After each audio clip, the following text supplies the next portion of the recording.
Okay, good morning. I'm Harold Godwin, Managing Director for Waterloo.AI. Welcome to our AI for Science and Engineering Workshop, Day 1. We've got a 3-day event that looks to be quite exciting. But before I start, I'd like to do a territorial acknowledgement.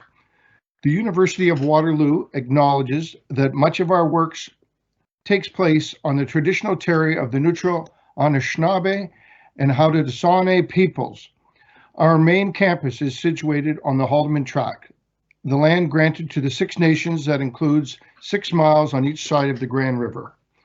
Our active work towards reconciliation takes place across our campuses through research, learning, teaching, and community building. It is centralized within the Office of Indigenous Relations. So again, welcome to our exciting AI for Science and Engineering Workshop. It's a 3-day event. We have over 26 presenters and exciting keynote speakers each day. And I'd like to start off with introducing Bessma Momani, who is Bessma is a full professor in the Department of Political Science, Interim Associate Vice President of Interdisciplinary Research at the University of Waterloo. Good morning, Bessma. Morning, Harold. Thank you, and welcome, everybody. Very excited to be here. As Harold mentioned, my title is Interdisciplinary, and this is really an event that is at the intersection of many disciplines and great institutions and organizations. Really happy to see Waterloo.AI Institute and the Nanotechnology Institute cooperating in this great event. You know, interdisciplinarity is something that the University of Waterloo does naturally, but is very much, I think, a priority for us. And we know that interdisciplinarity is really mandatory for us to think about how to address a number of wicked problems. These are the great big challenges before us. Think climate change, think vaccine adoption. All of these problems are not just about science, they're about arts, they're about humanity, they're about economics, they're about business. All of these great disciplines require cooperation to find an answer and a response to all these great challenges. So I'm really excited to see, our colleagues across campus, from engineering, from science, from math, arts participating in this event. It's an opportunity for us to showcase our talented individuals. We have fantastic graduate students at our university who work on these every day with talented experts trying to address all of these wicked problems. So on behalf of the university, thank you for being here. It's an exciting 3-day event and looking forward to all the great presentations before us. Back to you, Harold. Awesome. Thanks, Bessma. So this event is also not just with the University of Waterloo, it's co-hosted with the University of Bordeaux. And I think if everything's right, I'd like to now introduce, excuse me, our co-host from Bordeaux, Laurent. And Laurent, are you there? There you go. So, colleagues from the University of Waterloo, good morning. I would like to thank Professor Sushanta Mitra for his kind invitation to participate in this seminar.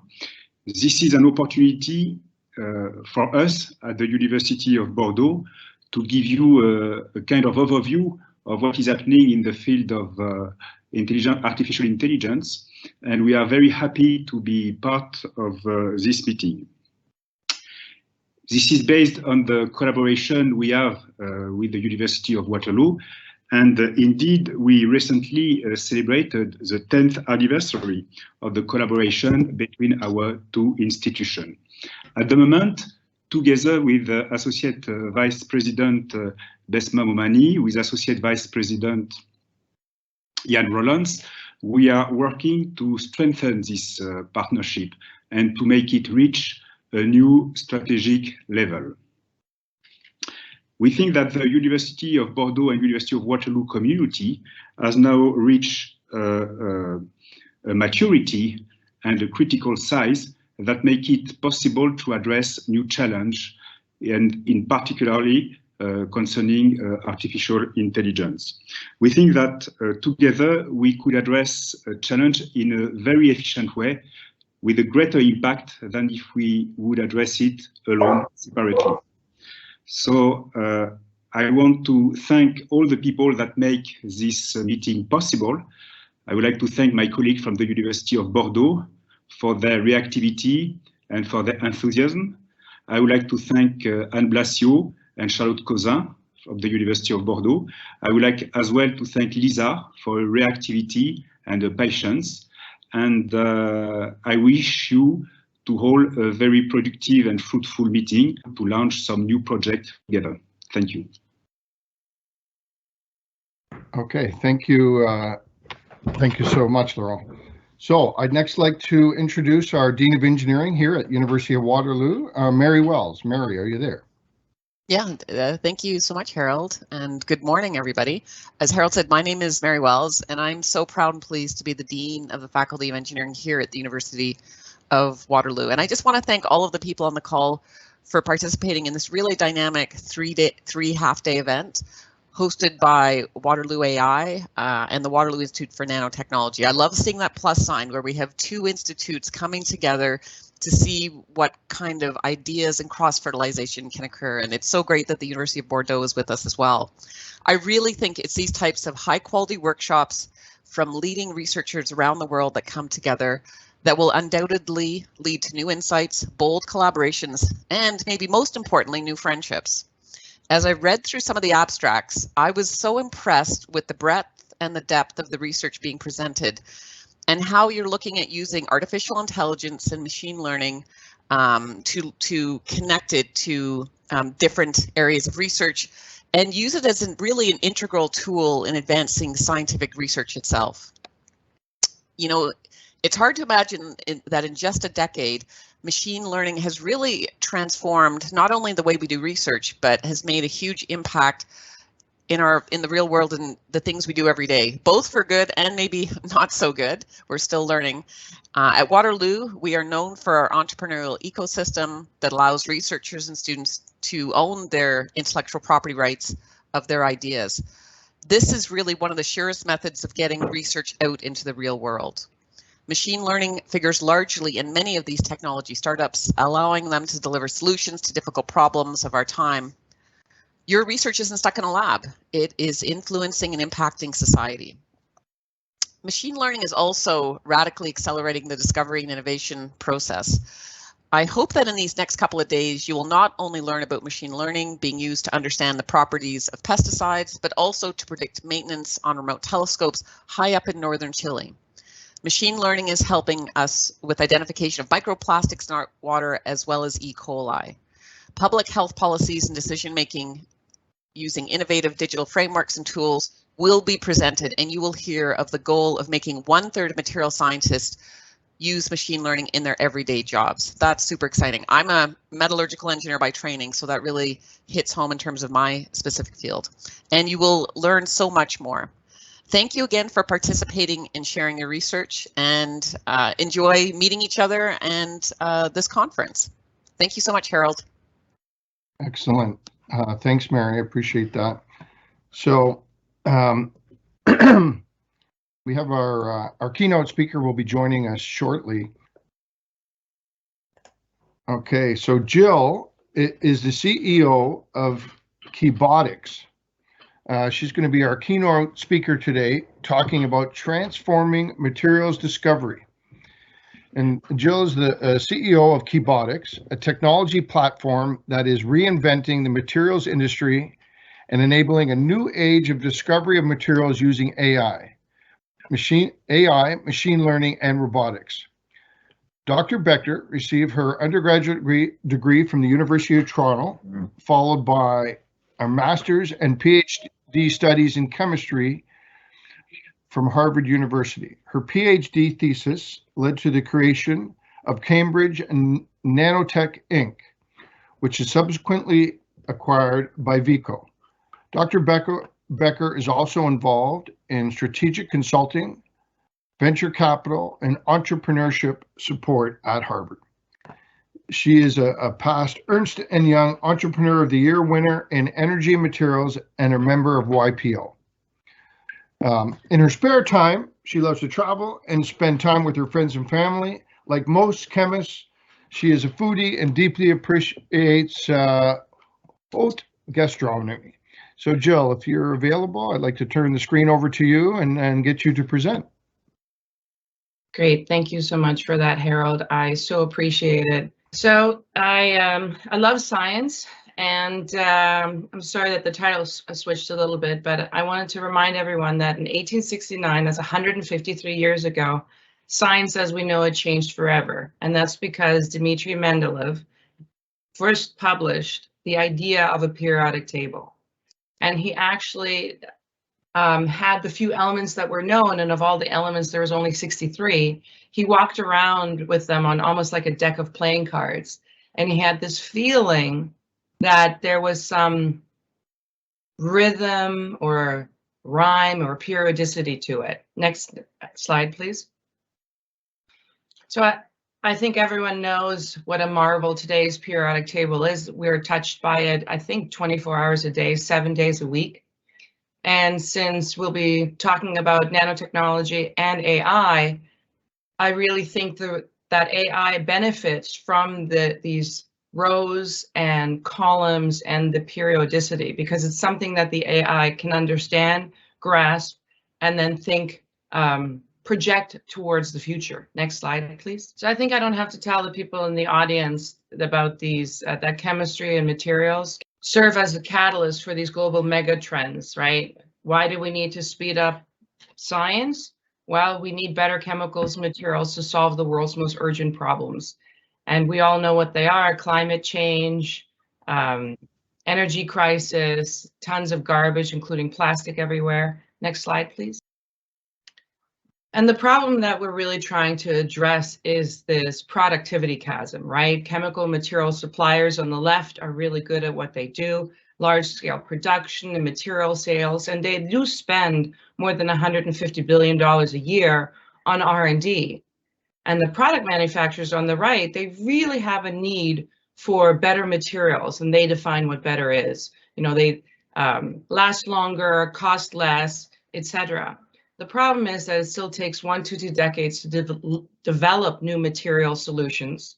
And by the time they're delivered to the product manufacturer, the quality of those discoveries are very limited.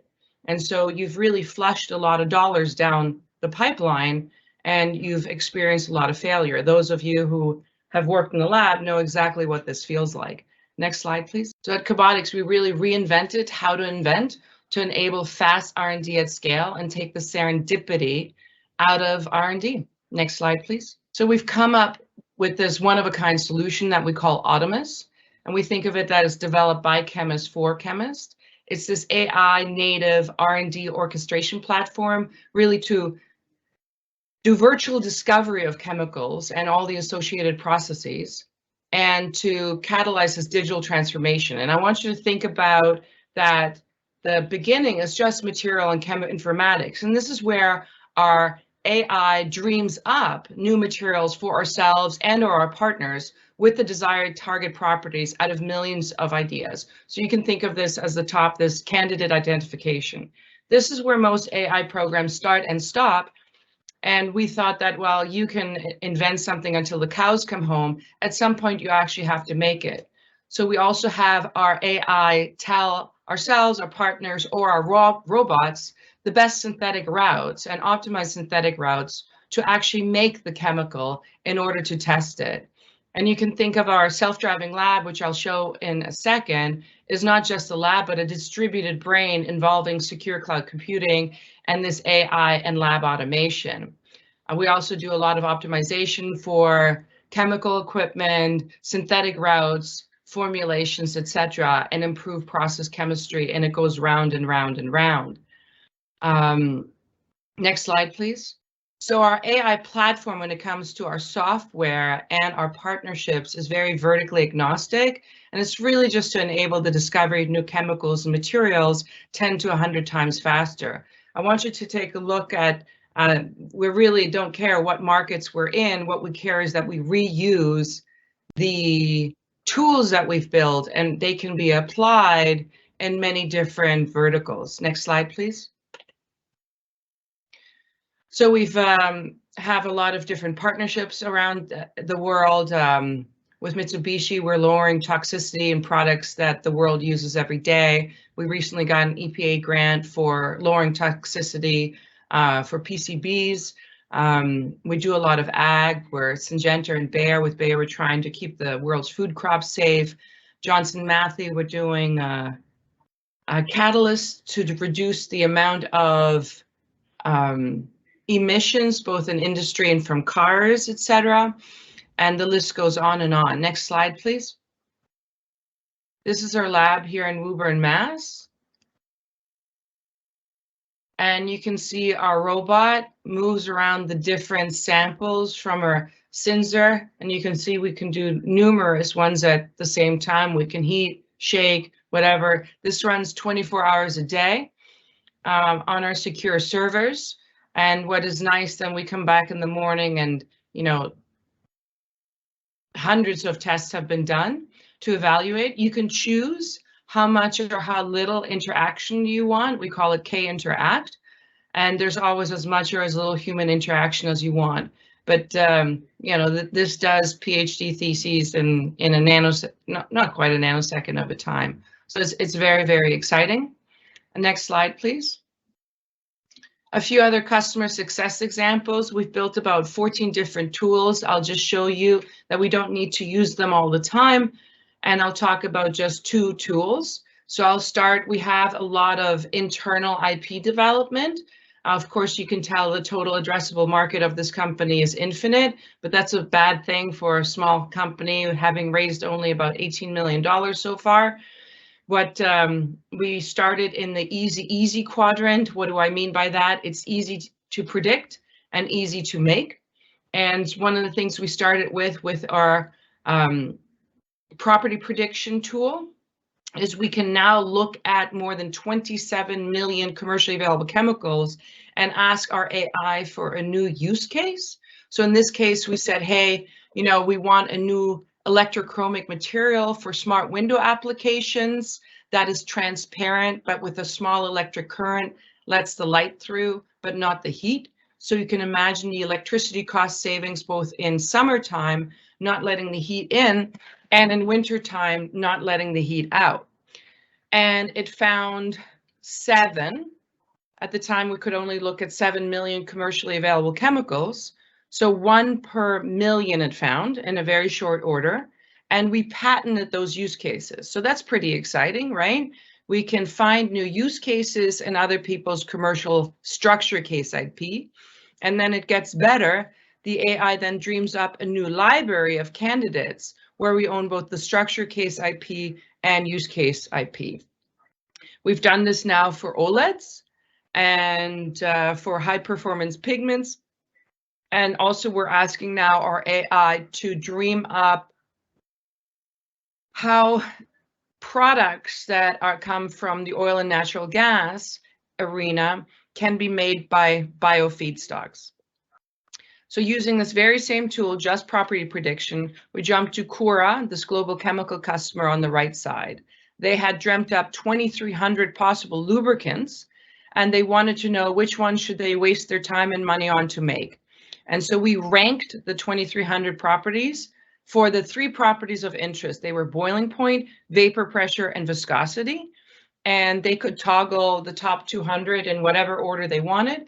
They made the top 4, and our prediction was totally accurate. So we increased their success rate 67% in only 3 months, and it was a 9-time improvement in 10% of the time. We think we saved them hundreds of thousands of dollars in years. So it's very, very exciting.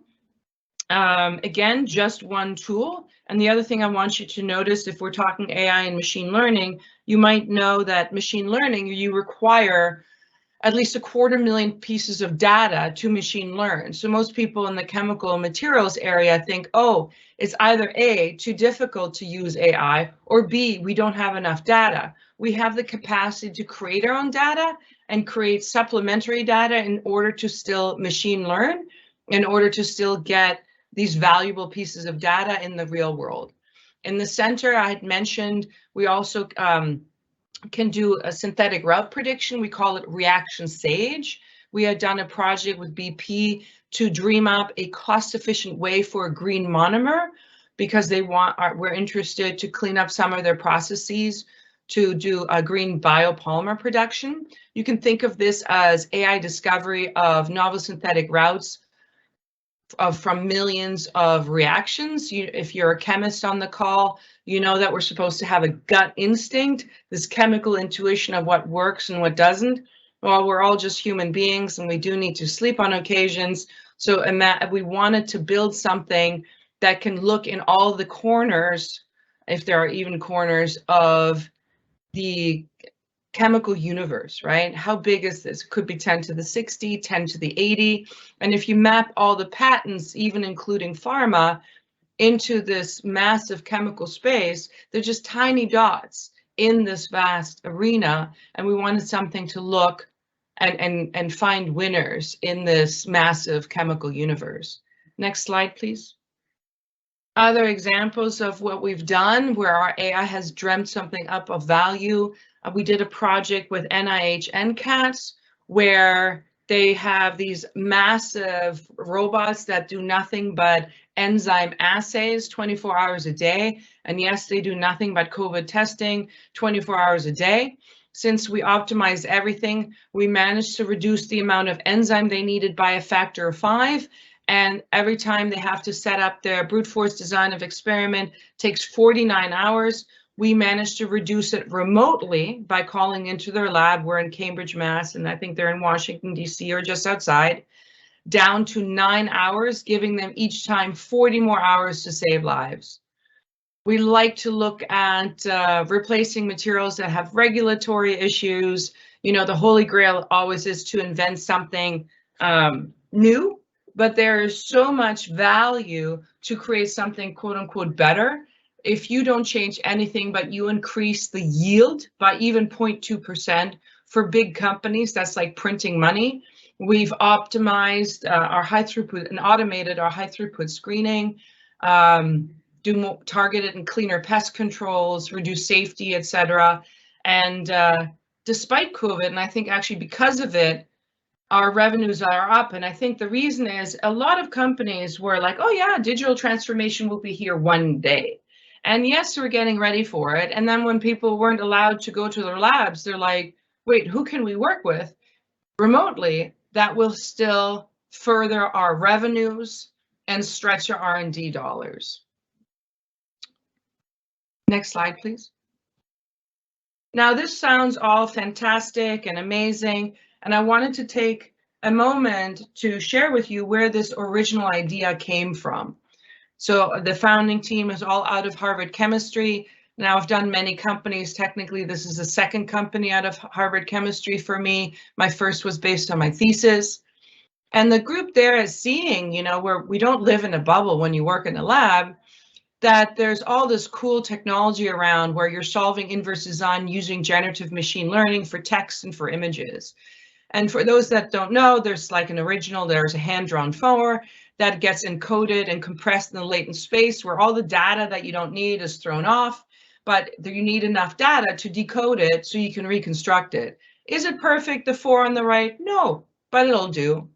And then there's this interpolation in the latent space of images. So you have a real woman on the left here, the starting image, where you know, she has a hat and a cigarette. And because the system learned, and you have a real woman at the end with the makeup and her hair pulled back and the earring.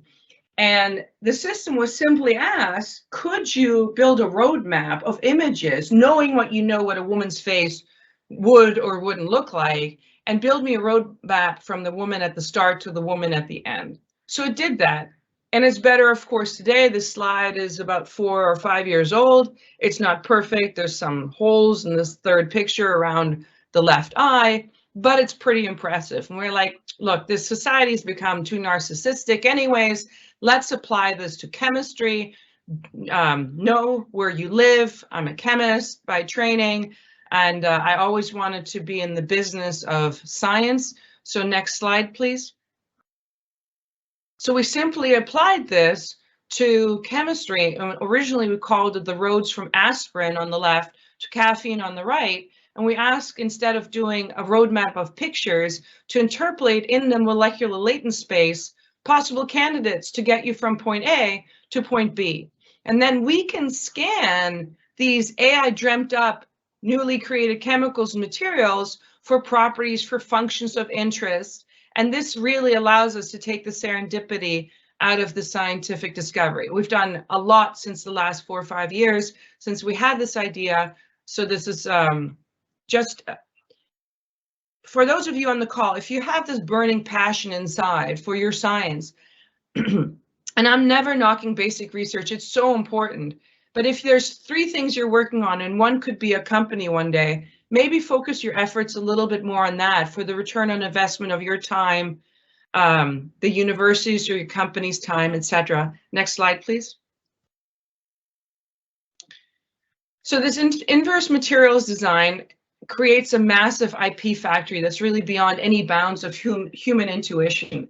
And since I was a little girl, all I wanted to be was an inventor, and I thought science and entrepreneurship could get me there. So this is just one of the many tools we use. This diagram in the center with the orange arrow in and the blue arrow out is what we call the variational autoencoder. One of the very basic things you can do is you can input using a SMILE, stands for Simple Molecular Input Line Entry System. It's just a text string of how do you represent a 3D structure and get it into your code. And we used ibuprofen, and out pop all these optimal molecules that you can either synthesize and try or simply just patent. You can do other things like, hey, I want a desired property, optical, electronic, etc. We also use GANs and many other things. And whoops, I just broke my pen, but you can, I think, start to see how incredible this is. Next slide, please. And out of this came this materials innovation company. The original idea, and it still is, but it just sounds very selfish, is that owning the chemicals of the future that the world really needs is where it's at. And since we have a lot of software that we license to academia and to industry, the way we like to think of it is that each new or improved chemical or material that goes to market has somehow been touched by Cobotics technology. That's really what we want. And that's why our tagline is materials for tomorrow today. That is to give you the sense of urgency. We need better materials and chemicals now. Next slide, please. I wanted to talk a little bit about data sources for machine learning. I think that a lot of you have heard about garbage in, garbage out, and we see it with that sadly bias, human bias continues in machine learning. You can think about facial recognition and things like that. So yes, we built our backbone data lake and data storage and data discovery, and we do a lot of physical simulations. Some of them we've automated. We trust a lot of our experimental data as well that we do ourselves or trusted CROs or partners. And then, of course, where do people get data from? Paid and open databases, minings from papers and patents, and these collaborations with many different partners, academic or otherwise. And this is what we call external data. Now, I was always frustrated as a young scientist that a lot of papers and patents aren't reproducible. And I was okay that patents weren't reproducible because I've written many patents in my life. And yes, you want to keep a secret or a know-how out of it. The main claim is just to protect you and your future. And if I'm going over, just let me know. And we do spend at Cobotics quite a bit of time to clean this data because we don't want our software infected by something that's wrong. Now, we do use what we call good bad data. What is good bad data? Well, for many years until recently, there isn't a journal that's called Stuff I Tried That Didn't Work, because we all have egos and work for-profit companies. So you don't patent something that isn't finished. You will even leave out all the stuff you tried in your paper just in case someone else can see a different route and it's better than yours. But we call that good bad data. You can imagine saying to the AI, hey, invent me this, but this is all the stuff people tried that didn't work. Or you can upload your competitor's patent portfolio and say, hey, this they believe worked, but don't tell me about this because this has already been patented. Next slide, please. As I was alluding to before, there are different data regimes. For us, we consider low less than 1,000 points and high more than 10,000 points. Most people really need 250,000 points. Examples of data for low is data from customers. We don't really necessarily need it. We just need their pain points, like what is it that they want, a better lubricant, and how is better defined, better optical properties for some electronic material. And we can manage to compute properties that are hard to compute, and we have a secret sauce of how to do that. And we augment initial data sets in order to pop up or prop up these low experimental data. And we use slightly modified everything that's out there. We've built our own models, and we do probabilistic modeling, Gaussian process. We do transfer learning via descriptors that were generated from high data regimes, and as I said, we augment it. In terms of high data, we do use data from external databases, but I said we clean it for bias, and we compare it also to our physical simulations, and we do, again, augment this data and do a lot of other things. Next slide, please. The other thing that we've done, if you looked at, I said we've raised $18 million and density functional theory costs $1 to $3, we wouldn't be able to look at 27 million candidates over and over and over again, plus all our customer data. So we've managed to reduce the cost down to this probabilistic and deep machine learning to a very small amount so that we can run all these calculations at a very fast speed. Next slide.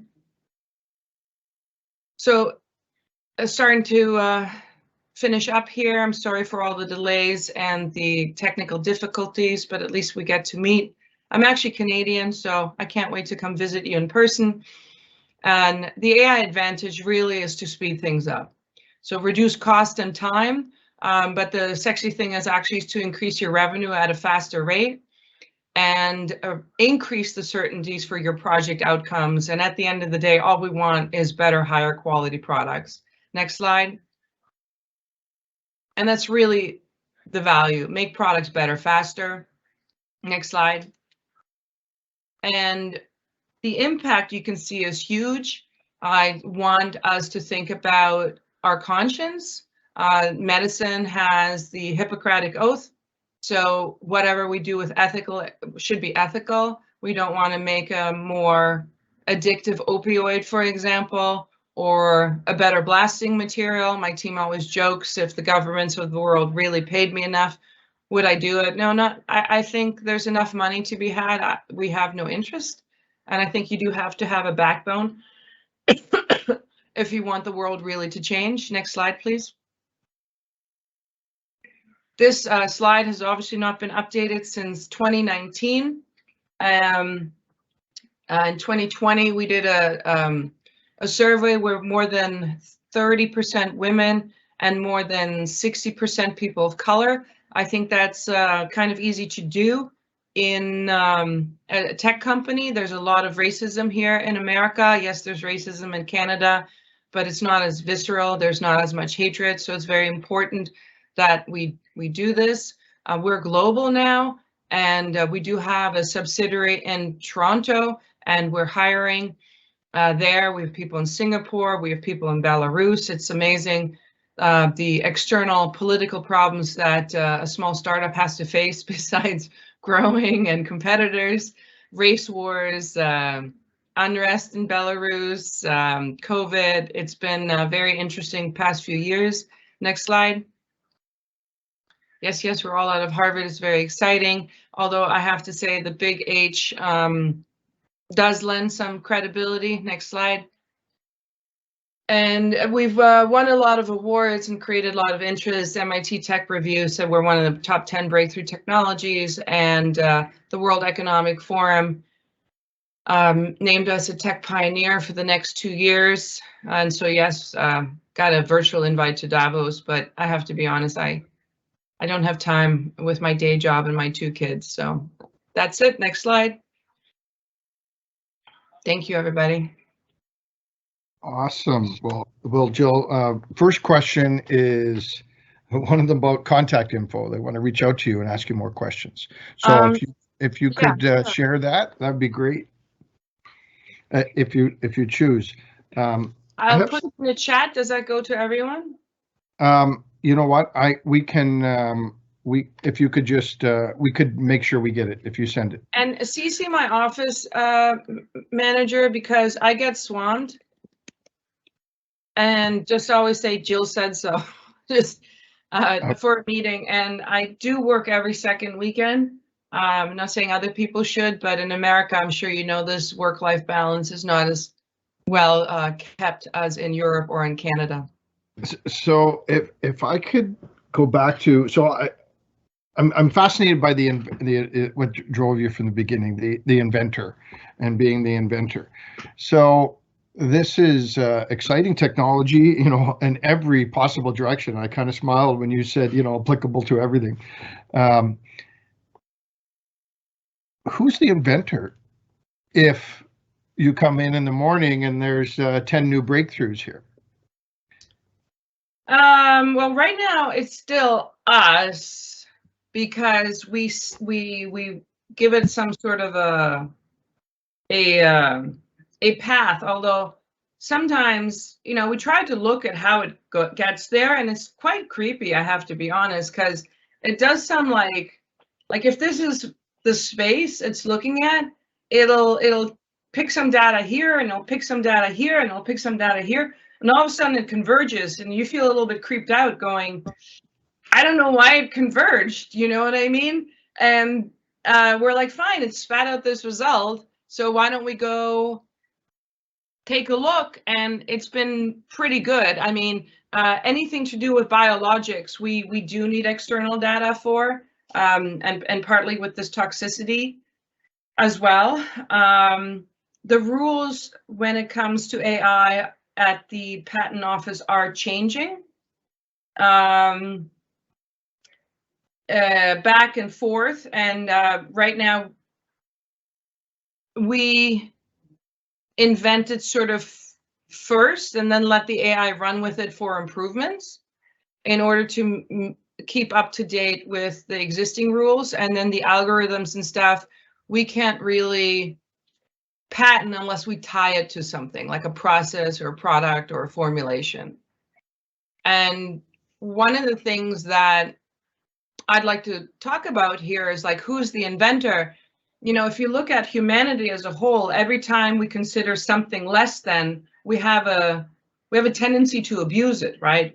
And I don't want that to happen to AI and robots. So this is where we have to also be very clear what we want in terms of for the betterment for humanity. I'm sure most of you on the call have watched Jurassic Park. I don't know if any of you ever read the book. I did. Obviously, there are some extra notes at the beginning of the book, and it's more like a caution. And mind you, this is 30 years ago.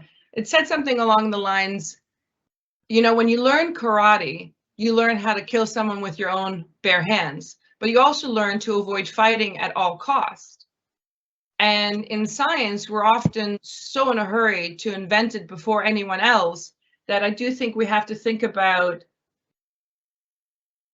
what do we really want as a humanity and as a society, right? And you can see when the US government talks to the CEOs of Facebook and etc. that they're way behind the times, and maybe they're also behind the times when it comes to science. That it's really, I think, on us to decide what it is that we want. I mean, the academic institutions have ethics statements, and they're held to a higher power by the government. here it's in the US, it's a little bit like the wild, wild west, although after 4 years of Trump, you know, science is considered more of a voodoo than of truth and being trustworthy. Wow. Okay. Thank you. So on your second, you have your first email here is jill@keybotics.com, and you'd ask the contact Aline, A-L-I-N-E. Is that how you say your name? Yeah. Yes. Aline@keybotics.com. You can also friend me on LinkedIn. It's just, I have to be honest, I get hundreds of emails a day, and I do dig out on occasion. So I'll try my best. Okay, so we have another question here. Could you also speak on the algorithmic nature of Keybotics solution? Is it a deep neural network? We do use deep neural networks, and we're in the process of filing a bunch of IP. So our IP strategy is both on our platform, which includes our AI, and on our materials, either optimization or newly invented. I don't know. Some of these will be filed on the 21st of January. How much I can say about it? Okay, that's fine.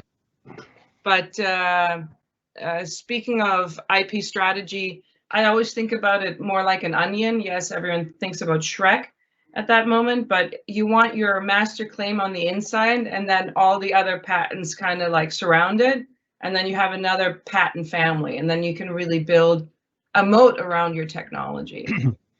Excellent. So just to make this a little more tangible for everyone, can you share with us an example way back from the beginning, maybe, or something, that first breakthrough, that aha moment of, wow, we've got this amazing engine here? Oh.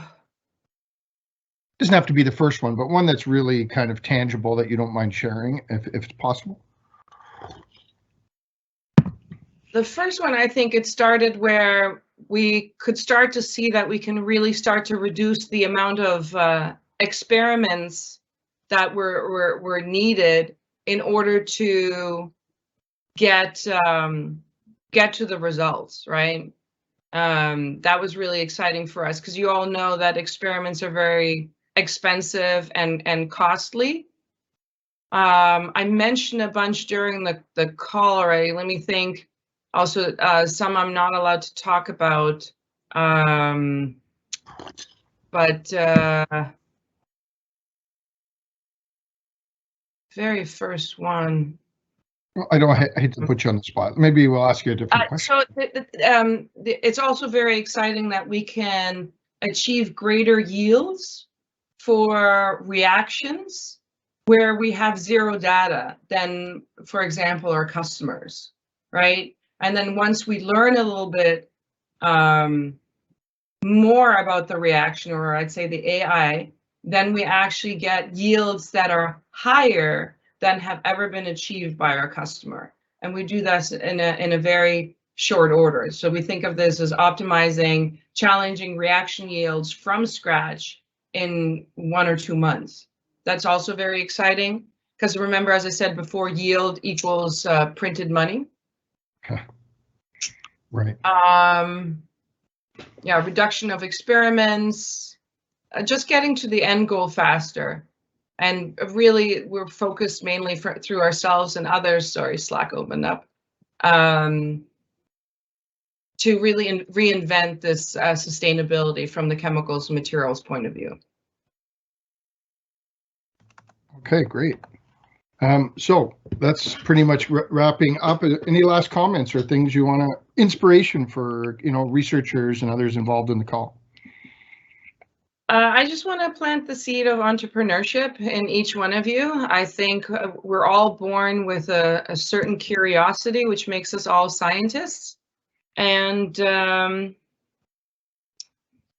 whenever you feel like, oh, I don't like this product, that's also the beginning of being an entrepreneur. Or if you're passionate to bring something to market or improve something that's in the market, As you can see here, we've improved on, we didn't create a hamster wheel, but we really took it and ran with it and created our own hamster wheel that we're bringing to the market. A lot of good ideas just need to be revamped. Excellent. Well, that's you're exactly on time now that we've had a little few technical difficulties. And I want to again thank you so much. You know, I'm a graduate engineer from years ago, and I can already feel my wheels spinning again. So this has been a great talk today. Thanks so much. Thank you all. Have a great day. Bye. Excellent. Okay, so we're going to go back now to Jenny, and Jenny, thanks for being flexible. Jenny Benoit Pinot. We did a brief intro on Jenny before, and I'm just going to get her presentation queued up. Oleg, I think you're going to queue up her presentation for Jenny. Yes, thank you very much. So this is a multidisciplinary research which has been conducted and is being conducted now between computer scientists, mainly artificial intelligence specialists, psychologists and gerontologists from University of Bordeaux, and the team of Laura Middleton from the University of Waterloo, which is the Department of Kinesiology, with our PhD students. Next slide, please.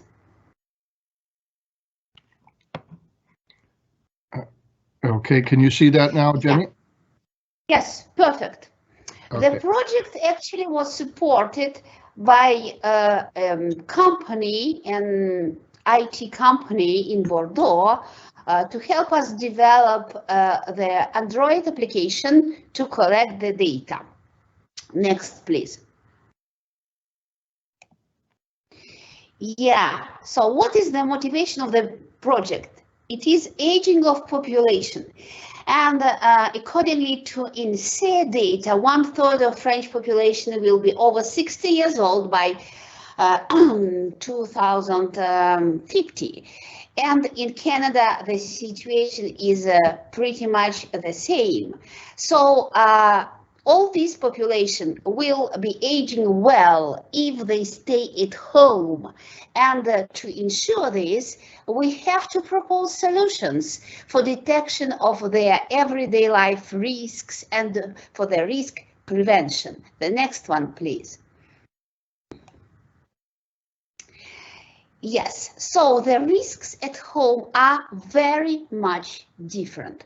Everybody knows that an elderly can fall, a frail can lose equilibrium and fall, but we have plenty of other risks, such as medication or non-medication. The person forgets to take her pills, the risk of domestic accident, and so on and so forth, which requires much more data than simple accelerometer data to detect a fall. Next one, please.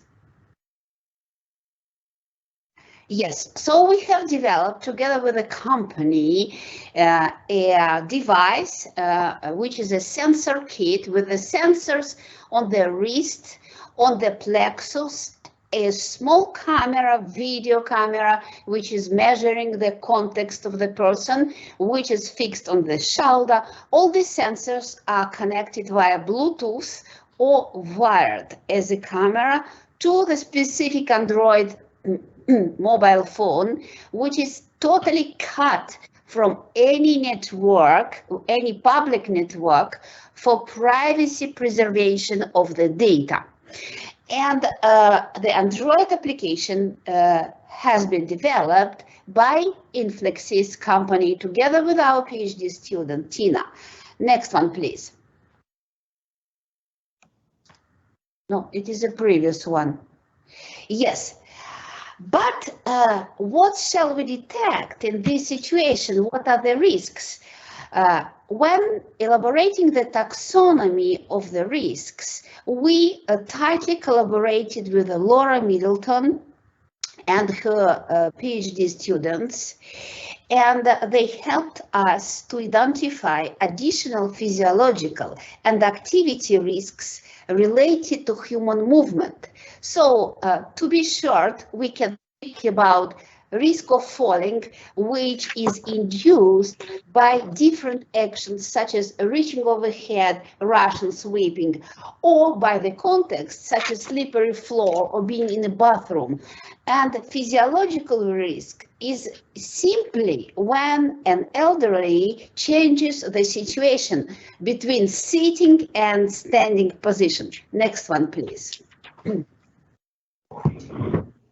And here you can see an example of our collected data. So in the bottom of the slide, you can see some video snapshots. And the video is recorded with a frequency every 10 seconds for the duration of 3 seconds. And in the upper part of the slide, you can see the data from different sensors. And you can see that we have here electrodynamic data such as acceleration, but also physiological data such as galvanic skin response or heart rate or body temperature. And of course, as we will work in an AI frameworks of supervised machine learning, we need to preliminary annotate the data set, training data set. And in the last column, you can see the result of annotation already, which is a label of a specific risk situation or no risk situation, such as 0 here. And if you look at this table, then very frequently you will find the NaN, which means not a number, which means the failure of one or several sensors. Do not forget we are in a real world, in the wild conditions. So the data are very complex and noisy. We have to pre-process them. Next one, please. The second point is actually the preservation of the privacy of the persons. As far as we have video, we have to remove all the elements from images which can be used to identify the person or its caregivers. So it is not a totally automatic process, because a wearable camera takes faces in very different positions. Otherwise, we have plenty of semantic elements. On this photo, you can see some a mirror, and there were some photos, private photos on the mirror. So first of all, the first step is automatic blurring by face detection. And then a specific person has to validate and to complete the blurring on suspicious images.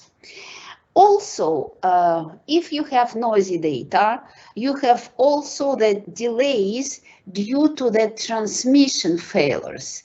And to avoid this and to get the fully synchronized data, we had to develop a data synchronization application, which is based on pure signal processing approaches, which are well known. Next one, please.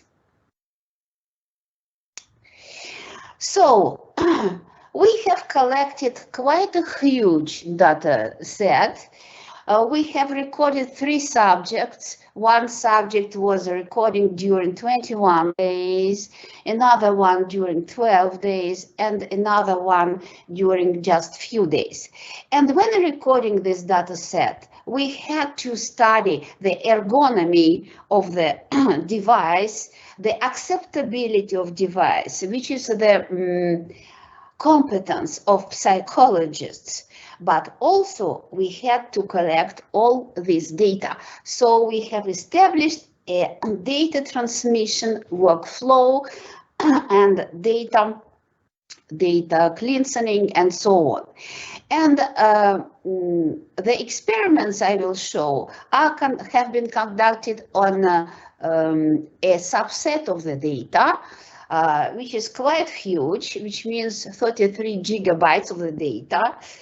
And we have here 4 categories of risks, such as the risk of falling, risk of domestic accident, and risk of non-hydration by water intake. We call this situation an opposite risk, as we have to detect that the person is drinking something, water or tea, and if it doesn't happen during the daytime, during the recording time, then we have to identify the risk of dehydration. And another thing is that today we are speaking about the necessity of a huge amount of data to train the artificial intelligence framework. I have to stress that we are working in a one-person scenario, that the whole system, the whole architecture and the model is adapted to the environment of each person who lives at his home, because we will never collect such amount of data to recognize all the kitchens in the world or all the pill boxes in the world. We adapted to one person. So this is a one-person scenario. Next one, please. Yes. So some mathematics, a little bit about data imputation. Today we are working with the classical algorithms, which means that we impute data by the sample mean, and we whiten the data and normalizing them. But today we are also working on data imputation with generative adversary networks, which is a typical AI tool. Next one, please. And here you can see the architecture, which is a hybrid neural network. You can see here 2 branches. We call such architectures twin architectures. So the upper branch is about video processing. Here we have partitioned the video into temporal windows. And another difficulty also in this data is that the frame rate in video is not constant. It is also related to some delays. And so we had to partition in frames, in frame windows with a fixed number of frames, and mainly the time period can vary. And we used a famous ResNet network, which is the residual optimizer, and which shows the best performances today in classification of visual information. And here the ResNet is used as a 3D convolutional networks. So in images we have 2 dimensions, horizontal and vertical, but in video we have the 3rd dimension, it is time. So we use 3D convolutions. The lower branch is for processing of signals. You can see here illustration of signals, and then we stack them and submit them to gated recurrent unit network, which today also is the most efficient amongst all recurrent neural networks, such as classical RNNs or LSTM networks. And then we fuse these features extracted from video and features extracted from signal. And we get the combined features. And what is really interesting today, that attention mechanisms in deep neural networks have shown to stress the important features for classification tasks and thus increase final accuracy. So here in pinky, you can see attention block, and I would like to precise it in the next slide, please. Next one, please. Yes, so here you see on the left our schematic network, concatenation of features, And then the global architecture of the attention module we propose. And the operations here are not very heavy. We use linear operations. We use softmax operation to normalize attention between 0 and 1. And we call these attention weights. And finally, we will multiply concatenated features by these attention weights. So these attention weights, as they are trained in the only one end-to-end training process, they will highlight important features in our input data, and thus they will increase the discriminative power of our whole AI framework to distinguish between different classes. Next one, please. And here you can see some results. So here we can see that the precision, recall, and F-scores, which are usual metrics for quantifying the discriminative power of classifiers, are not equal between different classes. What we are basically better performant in precision in hydration by water intake, but we are lower in the recall. And also we are better in the risk of domestic accident in recall, but lower in precision. And the balanced class is the risk of fall, where we mixed all the possible reasons of the fall. And we did also the so-called cross-validation.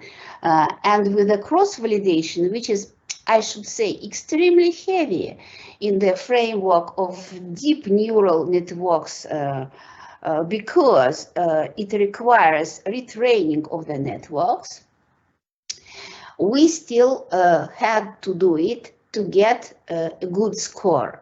And the score we obtained with such a framework is 83%.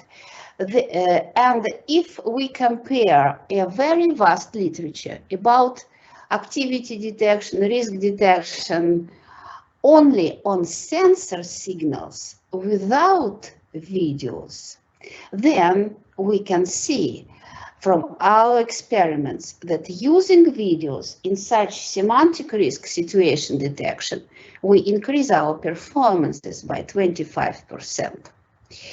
And also, we have to benchmark this system to understand in this particular case what is the advantage of the use of attention block, and is it designed in a good manner. I have to say that in our team, we made a very deep studies about attention mechanisms in deep neural networks, and recently published a paper in pattern recognition.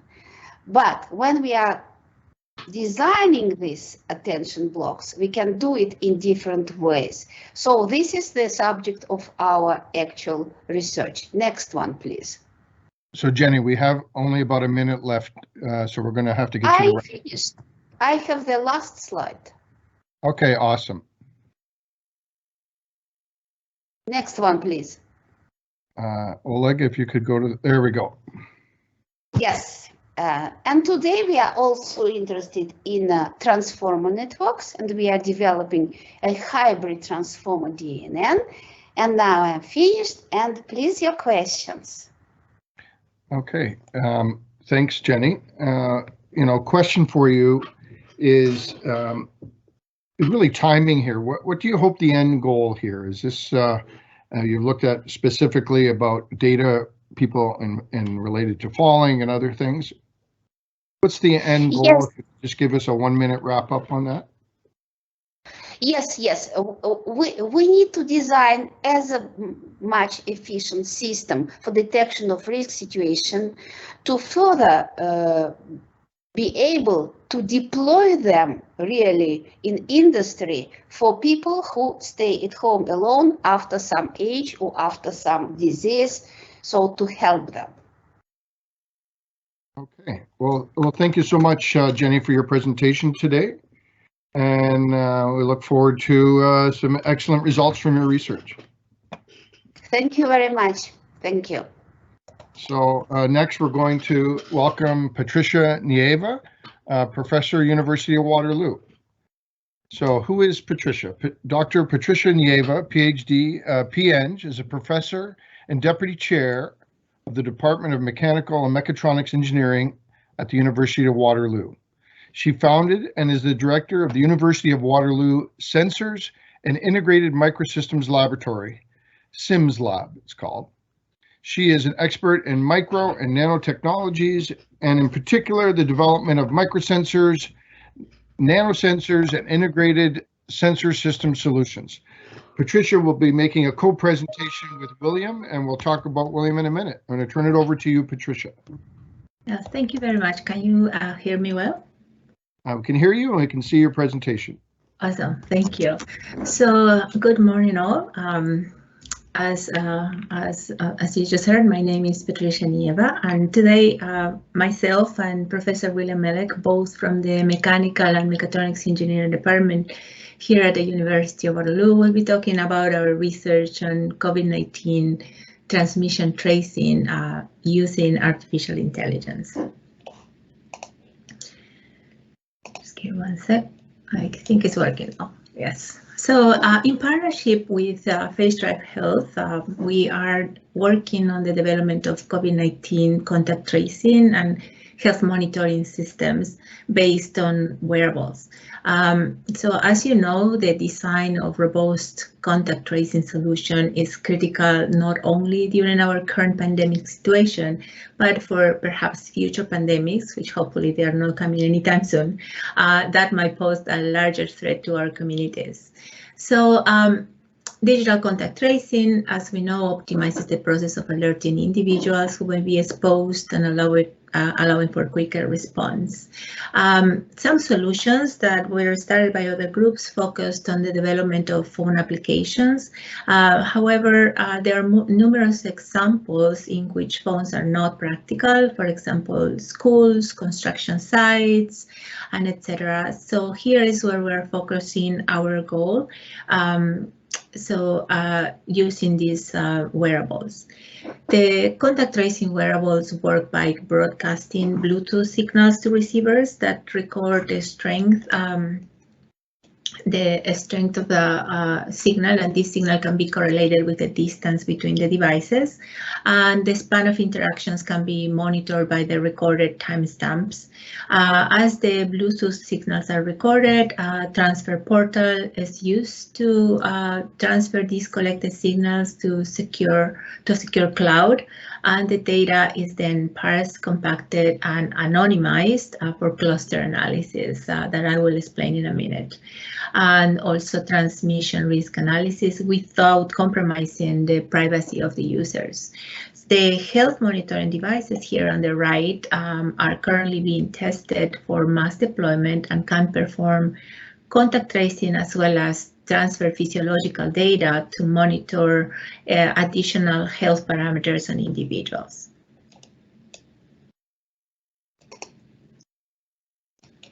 So how does this work? So in general, to determine the transmission risk and health state of individuals, we are proposing a solution that utilizes two AI models. This solution could only work towards could not only work towards early detection of pathogen, but also an underlying health condition, looking at the future. So in this intelligent system, a signal processing platform is used to take the raw data from interactions between individuals that are wearing these devices. Then a set of clustering algorithms are using these raw interactions data to perform interactive clustering. Then an artificial neural network or AAN model predicts the transmission risk and the identified clusters and this transmission risk model is used to predict high risk and low risk individuals within the transmission model that is constructed between them. After that, we are also working on a long short-term memory or LSTM neural network, which will use the physiological data to classify an individual's state of health throughout the pandemic or perhaps in other times, and provide continuous health monitoring, thus supplementing this information to health institutions. So how does the signal processing part works? So we take the anonymized data and collected by our wearables, and we use this graphical representation to generate a network of interactions that indicates the connectivity of individuals within a community or workplace. In each node is considered as a single individual, and the color indicates an individual's impact within that network. Red is, for example, used then for a larger number of interactions, while green is used for individuals with a fewer number of interactions, and individuals with the least contact are graphed on the perimeter, while the individuals connecting the various clusters and containing large number of interactions are presented most in the center. So once we have that, we can use these interactions to model interactions as individuals from smaller clusters, as we said, such as, for example, construction sites, exclusive classrooms, or offices may start interacting with individuals from other classrooms. Sorry. So as expected, if separations between clusters are high within a region, the risk of infection in clusters will have a large radius and will be lower. So especially if such clusters have been sparse for extended periods of time throughout the day. However, even at 20% of intercluster interactions, the smaller clusters fade and larger clusters start forming here, which is even more evident when we go to the 40% intercluster interaction in here. So analysis of the results have also shown that when a cluster is determined to have high compactness, the risk of second and third degree exposure is higher if one or more individuals in this cluster test positive for COVID-19 on a later date. So what have we done so far? So knowing these interactions among individuals is important, but the risk of transmission plays a much significant role in determining the magnitude of potential outbreaks. So as we said, we are developing this transmission risk model. And as a first step, we developed a sigmoid plot that to assign a risk of threshold or score the interactions. This model follows the guideline at this moment by the Centers of CDC Control and Prevention. Now, in the example here, we have, for example, for interactions longer than 15 minutes and within 2 meters, then we are in close contact, but farther than that, the risk of transmission gets lower. So as more data from wearables are deployed in these settings, we are be using this, not the epidemiological data, but the AAN model in order to learn the behavior of the transmission and estimate the risk of transmission from a positive individual using the wearable. So this type of system, we are looking into many types of improvement in accuracy. As the pandemic evolves, we're also considering changes on the inclusion of vaccination status. With the Omicron variant, we are also changing the sigmoid model for the different considerations in there, because the transmission is higher, risk is higher, and as you know, in general, this is actually kind of very easy to improve and vary depending on what are we trying to project as new pathogens appear. So I'm going to let now Professor William Melek to show some of the results and explain some of the next steps that we're working on. Okay, thanks, Patricia. I'm just going to do a quick intro for William. So, Professor William Mellick, University of Waterloo. He is a professor in the Department of Mechanical and Mechatronics Engineering at the University of Waterloo. He also serves as the director of the Laboratory of Computer Intelligence and Automation and the director of RoboHub. So over to you, William, to carry on. Thank you, Harold, and thanks, Patricia. So again, I'm going to perhaps continue at this point looking at the results of the work that we have conducted so far, and perhaps an overview quickly of some of the future work that we need to do to be able to deploy this solution again to monitor again contact tracing and the risk of exposure to COVID. So I think the diagram you can see on the left, I think Patricia basically discussed this diagram in an earlier slide, looking at all possible interactions obtained from the clustering algorithm. The one on the right hand side is basically the output of the neural network that is looking at the risk of exposure, whether it's high risk or low risk, based on distance measurement and duration of exposure. And it's kind of modeled as an activation of kind of like a multi-layer sigmoid function. Obviously, again, being able to characterize clusters that are of high risk, and here they are identified. Basically, especially, I would draw your attention to the larger cluster, which includes devices or individuals wearing devices that basically have been in close contact for a longer duration of time. So we are able really to isolate the clusters with clear boundaries in terms of compactness and separation, and also label them as high risk or low risk or medium risk. So I think, Patricia, if we can perhaps switch to, yeah, and then another thing again in terms of the potential outbreak, also quantified, looking at high risk clusters. So potential outbreak size on the Y column, meaning the number of subjects that are likely exposed and the level of risk.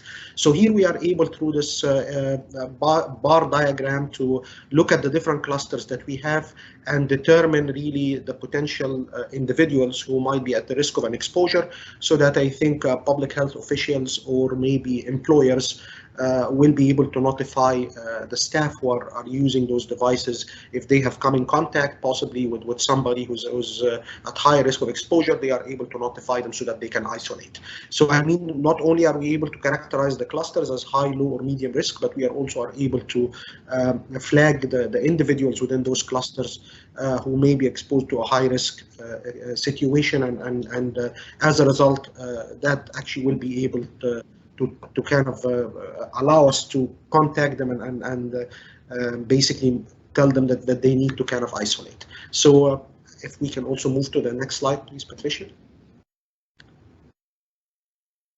So, I mean, in terms of next steps, obviously, the project so far at this point, we have been working primarily with synthetic data. So, as Patricia pointed out, our partner is Phase Drive, and they provided us with two versions of their devices. The first version can allow us through Bluetooth signals, RSSI signal strength. We have again a model through signal processing that can convert an RSSI signal strength into distance, and then also through clever signal processing, we are also able to determine the duration of exposure if two devices come in close contact with each other. So version 1 of the devices provide this output that allow us to extract those two quantities.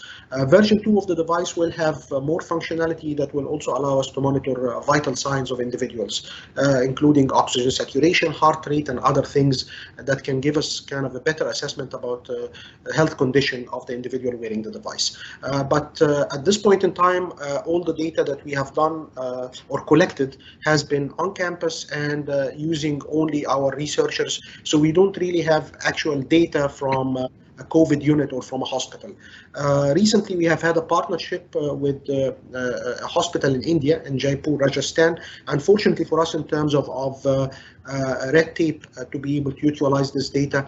It's of course much easier than being able to get data from a health unit here, from a LIN or a hospital here in Canada, obviously because of privacy and confidentiality. The same actually case is over there, but with less tape to be able to anonymize the data and use it to validate some of the techniques that we have developed up to this point. So the next steps actually will involve taking the data that we currently have from a large hospital in Jaipur, India, that has multiple ICU COVID units. Each one has about 12 patient beds plus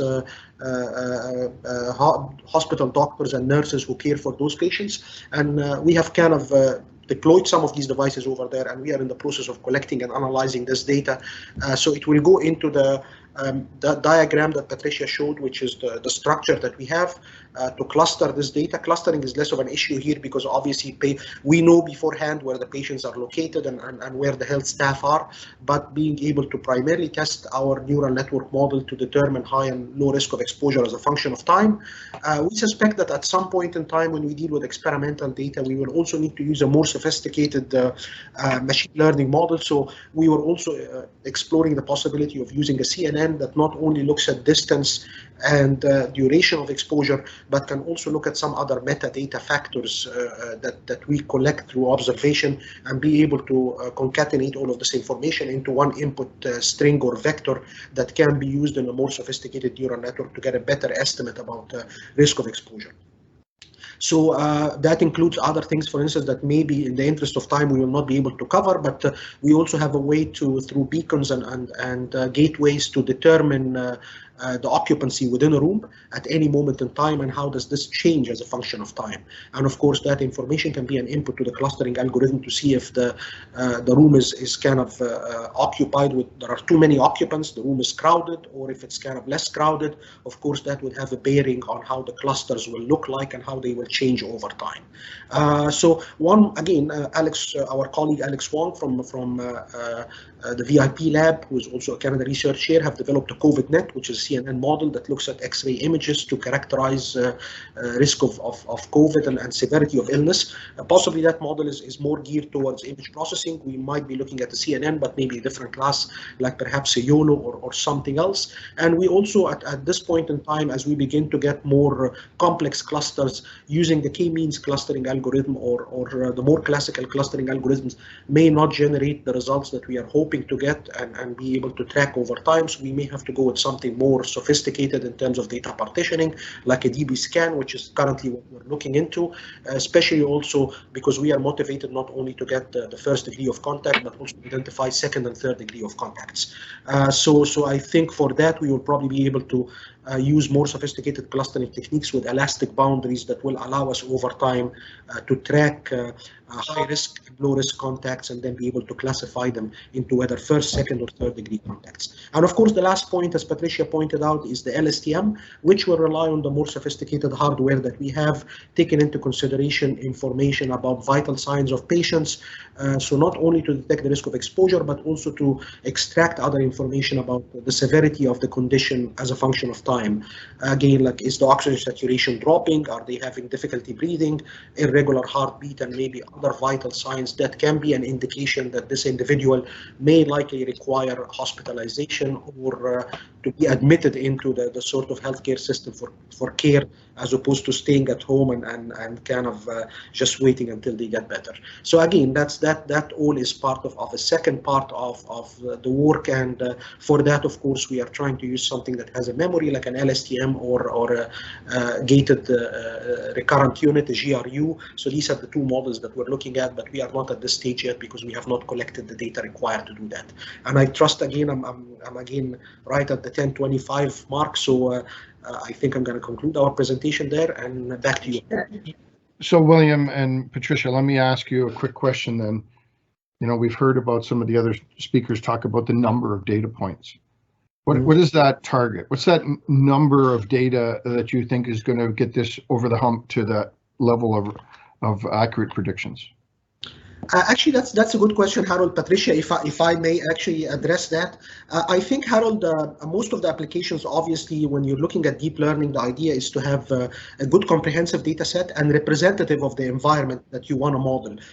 For us, I mean the volume or the amount of data is important, but I think what is more important is actually the variety of the data itself. So being able to look at the people with devices, some of them may be at a very low risk of exposure, maybe subjects that are in different rooms, separated by plaster or hard wall. So I think for us, classifying the correct scenario to be able to collect data that has a lot of variability in it is far more critical than the volume of the data itself. Because we can be in a very crowded ICU unit and we're collecting a lot of data, but all of this data is homogeneous. It pretty much captures the same situation. So in order for our network to be able to classify those situations, high, medium, and low risk, I think the variability of the data is more important than the volume of the data itself.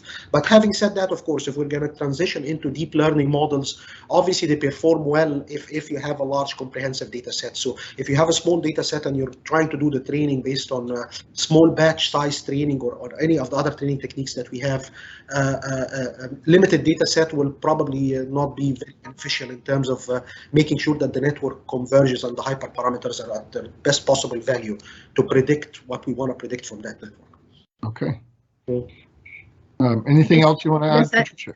I just wanted to add that William forgot to mention that because of Omicron, actually, I think the good news in quotation marks is that the company that we're working on is also starting to generate data, because before we couldn't use that data because nobody was getting sick, right? So now that with Omicron, we have few cases every day. So we are starting to collect data also in a work setting environment. So just wanted to kind of bring that up because the models are very actually are done in a way that we can create scenarios not only for ICU, which has a lot of components, but also for settings such as work environments as well, and hopefully in the future schools if we can. So that just like that, yeah.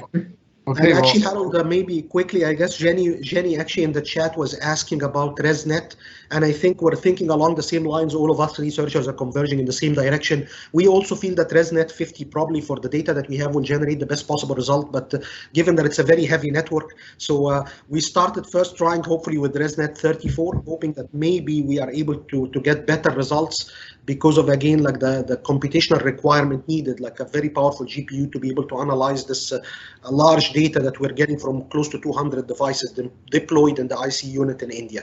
So ResNet 50 ideally is what we want to be able to implement, but whether we have the hardware capability to be able to do that, I think that is yet sort of to be determined.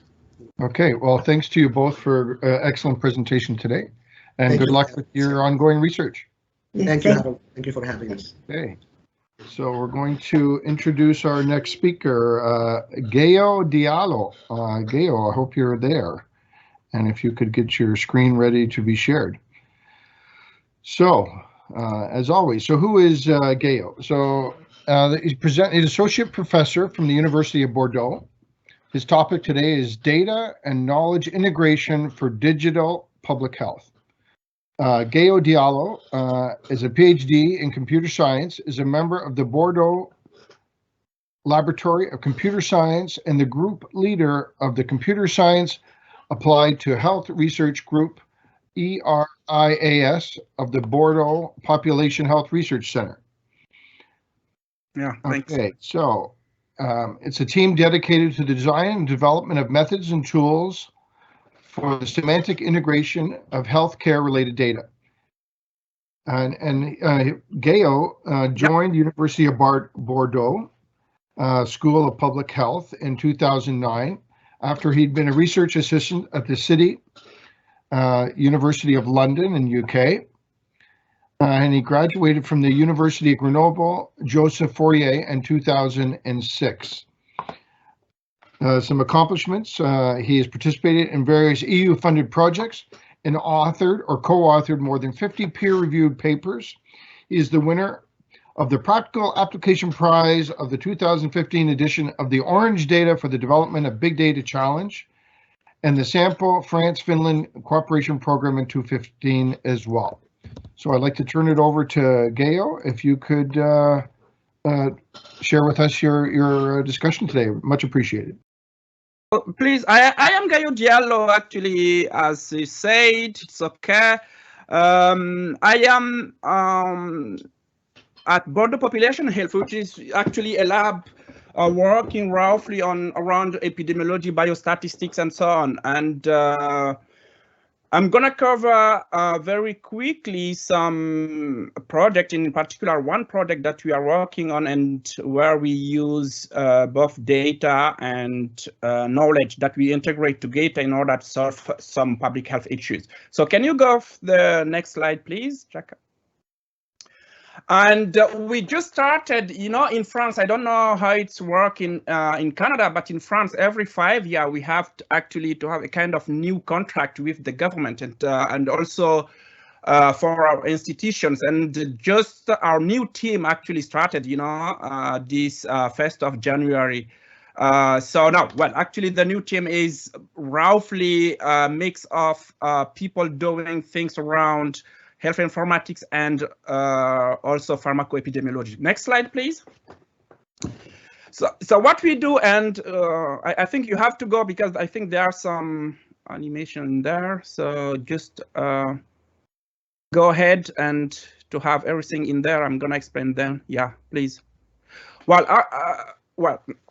yeah, the overall process, what we are trying to do is how it will be possible to pull together both data, or let's say traditional data, in particular data from electronic health record, but also reimbursement data, lab test, registry, omics, etc., that we mix with data that we used to take from the web, in particular the linked open data, or also the scientific literature, in order to solve some issues. So the main question is how it will be possible to handle this heterogeneous data and make the end user feel that they are in the same place actually. So next slide, please. And we can skip actually this one because roughly the thing is to say our main focus is how it will be possible actually to design and develop the integration system that is, you know, on top of this heterogeneous data. So next slide. Well, so what we do is roughly integrating this heterogeneous data to help to reuse them in context of epidemiology, biostatistics, but also taking decision making in public health in general. And we are both applied because we have some general practitioners and health professionals in the Bordeaux hospital, but also people from IT background like me or some of colleagues like another one, Fleur Mugen, etc. So can you go on the next slide, please? Well, I have chosen to take one example, one particular example to show you what kind of things we do here. And I have another very short also introduction to show you what we have started to do jointly with University of Waterloo travel and master internship. So one thing is to say now data are really very important, of course, and you are working in the AI area, and in particular in the context of public health, both in the global, for tackling global issue like pandemics like COVID now, and the previous example show us just that, but also in the context of low and middle income countries like Africa. So go for the next slide, please. So mainly we try to focus on 3 or 4, let's say, about the sustainable development goal, in particular regarding the climate change, but also health and well-being. So I'm going to show you one particular example in the next slide, please, regarding what we are doing, how we can try to use AI technologies or approaches to handle or to face, in particular, drug discovery, but from the reusing, repurposing side. So to illustrate what we are trying to do is, you know that from the first stage to the market of a drug, there is a 3-step or 4-step process. First, we have to assess this drug for the toxicity. Then we have to try to see if it's work in animals, and we have to do a kind of clinical research in a set of people before to market that. So there are some legislation, and this is roughly the case both in France, Canada, United States, worldwide.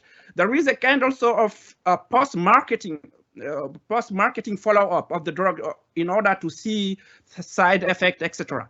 So we have tried to see, and you have heard about using, let's say, existing drug to see, for instance, it will be possible to tackle the COVID-19. So this is roughly the process of doing drug repurposing or drug reusing. So how it will be possible to reuse some drug that have a particular indication and that are already in the market in another indication, in a second and third indication. One of the noticeable example I could say is the Viagra. You know, I don't know if in Canada if it is called Viagra, it's sildenafil, the right word, but anyway, it's the Viagra, which was previously for the cancer, but we have they have shown that it is possible to use it for the erectile function. So the Oregano project is actually trying to integrate as wide as possible data around the drug. When I talk about data, is how we will be, for instance, using indications, side effect, genes, proteins, pathway, etc., etc. We integrate all these kind of data in a single repository, and in that context, we use what we call a knowledge graph. So it's a kind of database with node and links between nodes, and that integrate those kind of heterogeneous data, and then we apply machine learning and deep learning technology on that. So can you just go to the next slide? I show, go for the process. You are already, for those who are not familiar with knowledge graph, you are actually already using knowledge graph if you use any search engine currently, both the Bing or Google or Yahoo search, because behind they have a kind of a database, a huge database that try to model or at least to organize all the items that we try to look for. And in particular, this shows us the example of Leonardo da Vinci with all his paintings, his colleagues, etc., etc. And these are used then by the search engine in order to enable doing, this kind of intelligent lookup. So roughly, we reuse the same process, the same artifact in order to try to apply some machine learning techniques on the graph and try to identify some what we call hidden or missing links between nodes. So can you go to the next slide, please? And okay, again, sorry, you please go and we want to use the animation, so I'm gonna show you. So the kind of data that we face regarding the drugs, for instance, we have information regarding chemicals, okay? PubChem is one. Or Drug Bank. Drug Bank is actually a Canadian database which is publicly available, and it should be possible to have information around drugs. But also we have all these information regarding the proteins or the target, etc. Even sometimes also we have to reuse information from the literature, for instance, the PubMed, because it will be possible to find out some relevant clinical research or maybe patent in order in terms of identifying some new indication for drug, etc. So first of all, we have to integrate identify, then integrate all these kind of data in what we call a knowledge graph. And this knowledge graph, you can see here different kind of nodes, and these nodes are the protein, the pathway, etc., etc. And then we apply some machine learning techniques in because now and more we are having some algorithms that are able first try to transform all the information that we have in the graph, in particular the nodes, in terms of vector, and then we try to do some, vectorial computation, similarity vectorial computation to see whether it will be possible to have some similarity in the behavior of the drugs that we pull together. And then, of course, we have we obtain a list of candidate hypotheses, and these hypotheses are mainly the link between the molecules that we got and the possible indication or the possible target. However, the approach that we apply are more general than that, but because we can have even possible links between drugs and proteins, between drugs and a side effect, etc. But we try to restrain or to filter out only those between drugs or molecules and the indication, let's say the target, because this is what we are interested on. And these are ranked regarding the similarity that we got when we did the computation. And these are given then to clinical researchers who try to filter out or to investigate further, those that are considered are high score. Okay.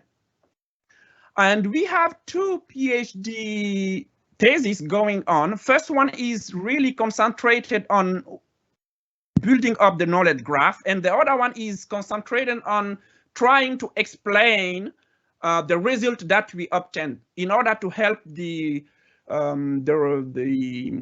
researcher, the clinical researcher, identify and at least understand why we obtained such a result. So can you go to the next slide, just to show the next one again? Well, on the left, there is the whole process that we used to follow for the knowledge background building. As you can see, we have plenty of sources that are integrated, and we have this kind of,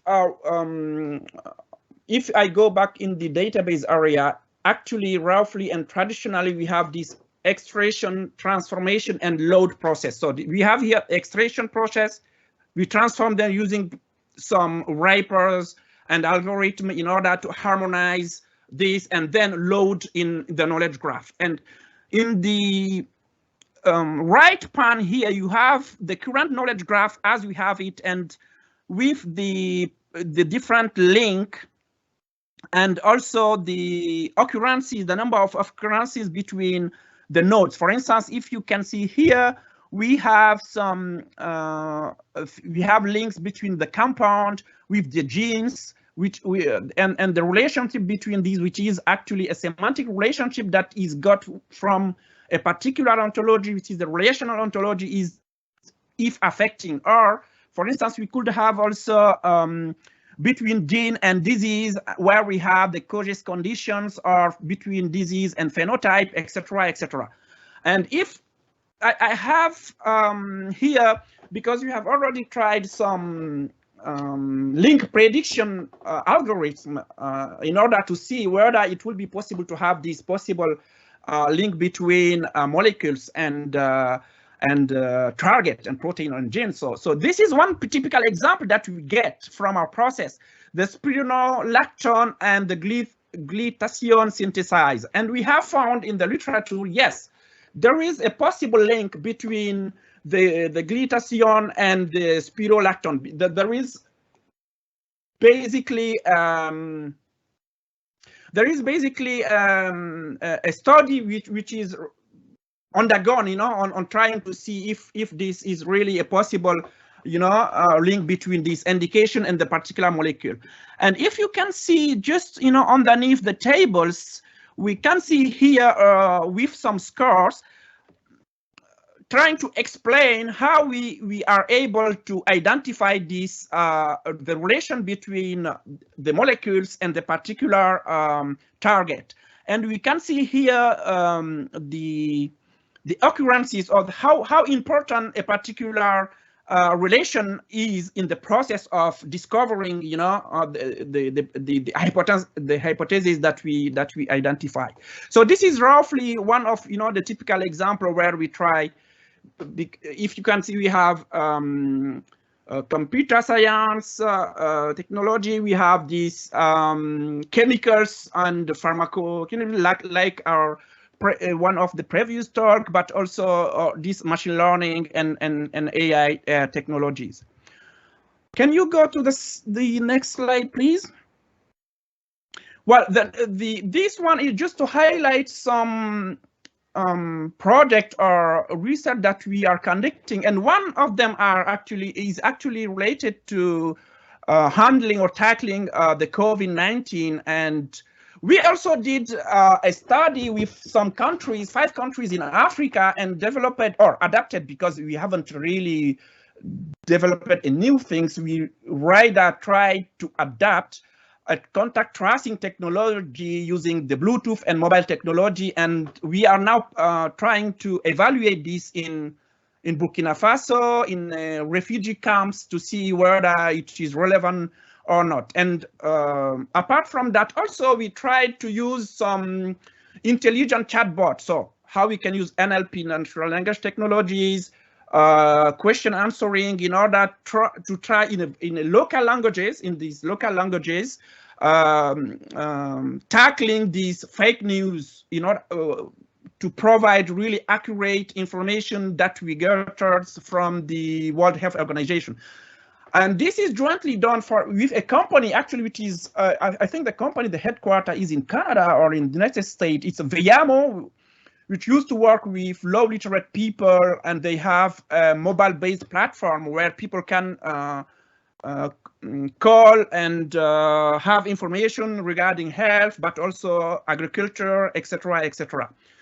And we got a seed funding. Why I am talking about that? Because we just launched a program, well, actually an internship project with Waterloo, the ubiquitous lab of Plino Morita and his PhD student Shaham Salim, and we have a PhD public health data science master degree thesis, master thesis that just started trying to identify the link between air quality and public health indicator. In particular, the idea is to apply that in Mongolia, because of course the colleagues from Waterloo got a project in Mongolia with UNICEF there. And yes, we are trying to see where the knowledge graph could complement the traditional way of doing detecting, you know, link like or predicting possible link between factors, and in particular how we can compare knowledge graph based and link prediction with linear regression or time series and etc. So another things, and for the last slide, please, can you go ahead, please, Jacob? Yeah, this is just an illustration with another things where we used cold data records. So, you know, whenever you have a mobile phone, either smartphone or a normal 2G mobile phone, you are always plotting in the nearby the nearest antenna. So we try to reuse such kind of data which was related to Senegal, to see whether it will be possible to in case of emergency, in particular here in case of stroke or myocardial infarction, it will be possible to highlight the risk of severe sequelae or even death in the whole country regarding the availability of hospitals or health infrastructure. So this is what, just to show you a kind of, it's also a particular project where we have to integrate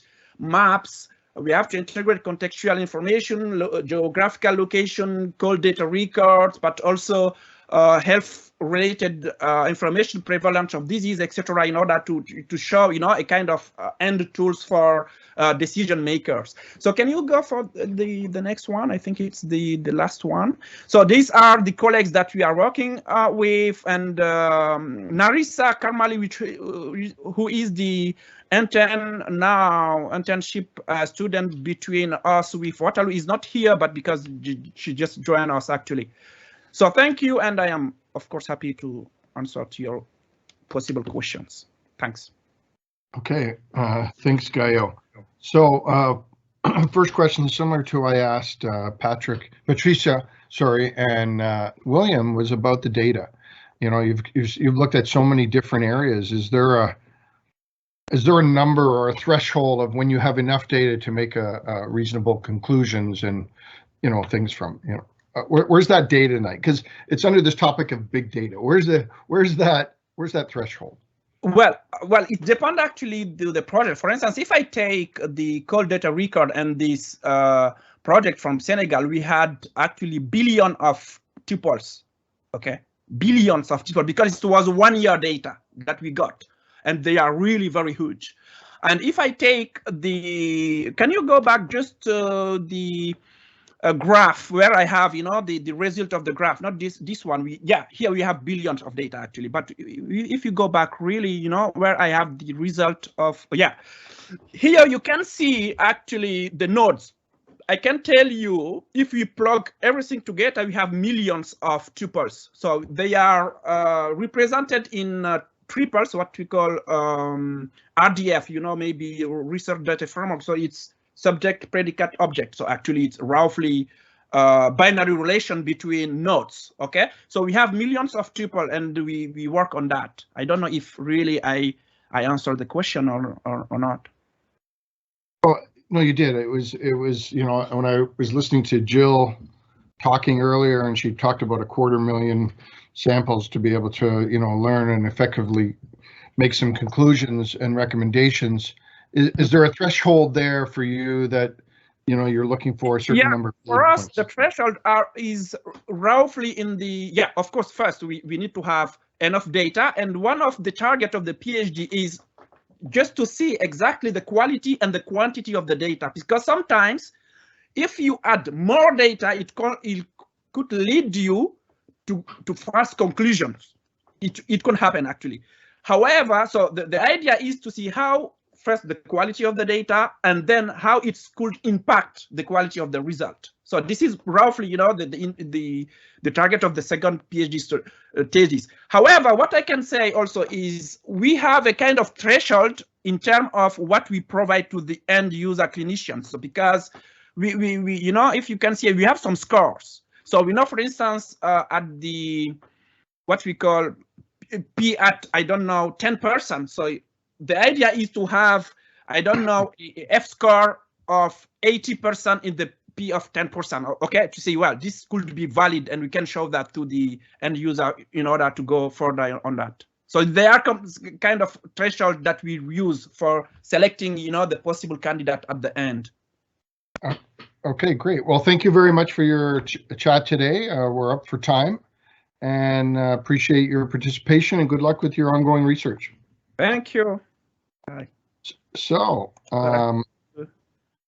we finished our first couple of talks on AI for security and public health monitoring. Now the theme is back aligned with what our keynote was talking about, is AI for new materials discovery. And our next speaker is Peyton Shai, PhD candidate, University of Waterloo. The topic is AI, a potential powerful tool for nano-materials characterization. Peyton she obtained her BSc degree in physics from the University of Toronto in 2014.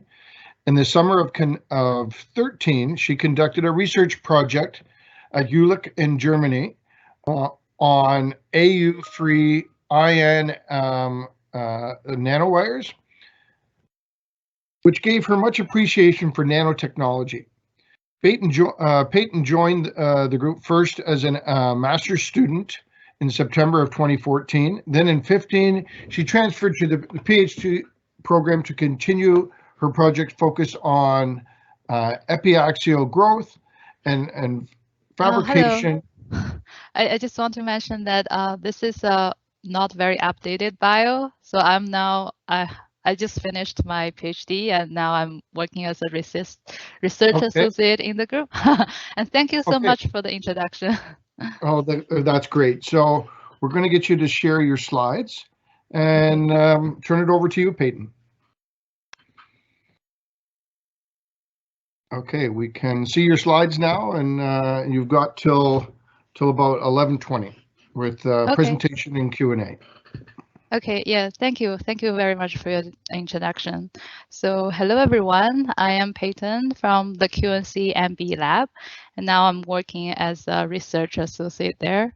So today, I'd like to take this great opportunity to discuss with you the limitations we're facing as humans in the characterization of nanomaterials, and if artificial intelligence could potentially make a qualitative leap. So first, a brief introduction to our QNC MB lab. So it is led by Professor Zbig Wasilewski, who's professor in the ECE department and members of WIN and IQC.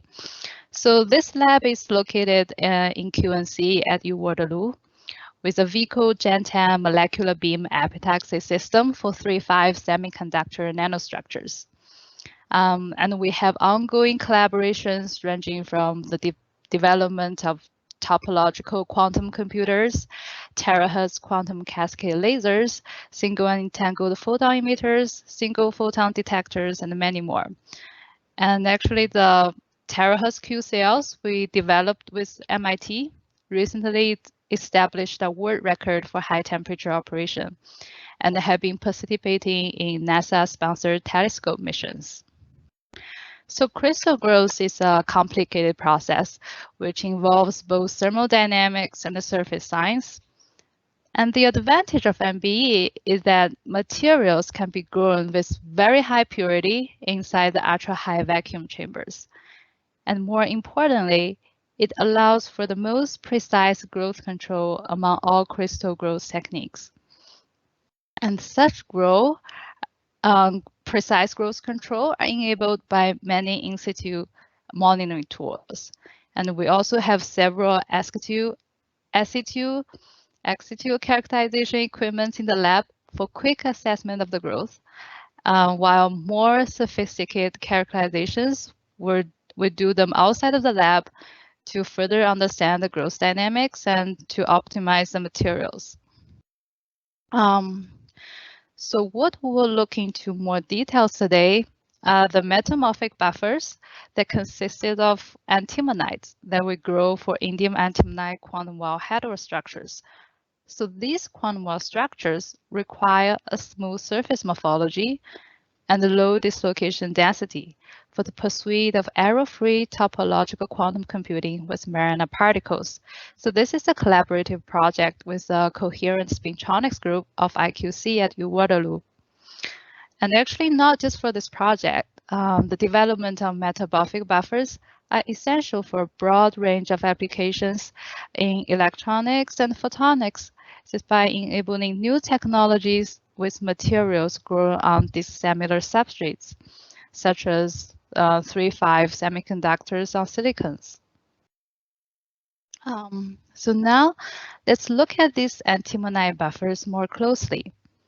With AFM imaging, we can see that the surface of this aluminum antimonide buffer is covered with halox,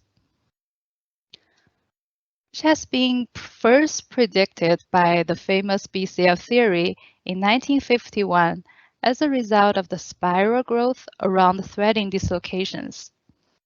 So it's just fascinating to really observe what has been predicted half a century ago. And these spirals are indeed formed of single atomic steps as measured by AFM. So we've also found that the morphologies resulted from the interactions between different helices to match exactly the shape already predicted in the BCF theory as well. So for example, this is a pair of dislocations with opposite signs. And here's another pair of dislocations with like signs. And for a group of dislocations of the same sign, a bigger helix is formed due to a higher growth activity. So now if we count all these pink atomic steps on the surface, we can calculate the threading dislocation density. Well, there's always a catch. You can only resolve such atomic steps clearly in very small size scans. And due to the non-uniform distribution of the dislocations, you need to average over quite a few images, making it a relatively time-consuming process. And there can easily be misses here and there. So another useful method we found to measure the TDD is using the so-called SEM-ACI. So in this case, as you can see, the dislocation outcrops appear as little dots with dark bright contrast, and dislocations with opposite signs would just appear with opposite contrasts. So now we just need to count these dots and no need to look carefully at the atomic steps anymore. Unfortunately, that's still a very large number of dots to count, and sometimes you just cannot be sure if a hazy dot is a dislocation or not. So that raises the question, can we ask AI for help? So by training the machines to process these images, maybe we can identify these dislocations and measure their densities more thoroughly, more accurately, and much more efficiently. And actually, there may be more messages in these images. So we found that the spiral helix appear very differently on different buffer materials. They have different shapes and sizes, and the terrace width of their spiral steps also appear very differently. Moreover, the surface morphology is also found to be highly dependent on the substrate temperature during the growth. So for all three buffer materials, gallium antimonide, aluminum antimonide, and aluminum indium antimonide, we have observed a consistent trend of increasing helix sizes and also widening helix terrace width with increasing substrate temperature.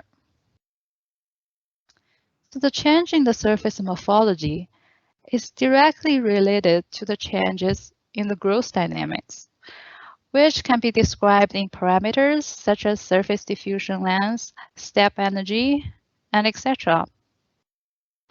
So we suspect that the trend we observed with temperature is related to the change in the surface diffusion length. However, the high density of the dislocations and their interactions of the helix resulting to a large variation in the shapes of these helix, as you can see, as well as appearance of the atomic steps across the surface. So with the limitations in the processing power of human brains and eyes, only qualitative correlation can be made at this point. So again, can we ask AI for help? With more sophisticated image processing skills, the helix and the terraces of these atomic steps and the dislocation outcrops may be recognized and then converted into much more clear topographic maps. And with these maps, we may simulate the growth dynamics by fitting parameters like surface diffusion length and step energy, so that we may finally be able to translate this qualitative trend into something quantitative. And many more growth conditions can be studied, which potentially opens up a new horizon for studying the fundamentals of crystal growth and further advancing the development of nanomaterials. So in summary, the surface morphology of MB-grown nanostructures provides us rich knowledge of their properties and the growth dynamics, pointing towards their further optimization. However, as humans, we cannot extract the complete information encoded in these images, but maybe this can be a new avenue for AI to explore. So thank you all for your attention. And I'd like to thank everyone who is behind this work for their great effort and support. Also, thank you very much, Wayne, for hosting this workshop. And thank you for giving me this opportunity. With that, I'll take any questions if you have. Okay, so Peyton, question for you. Yeah. If we go back up to maybe 5,000 foot level, what's the goal for these crystals? What's the big use for them or opportunity? So for the materials I discussed in this presentation, this is for the growth of indium antimonide quantum well heterostructures. So we grow indium antimonide quantum wells on gallium arsenide substrate, and these materials are for the top-down fabrication of topological quantum computers with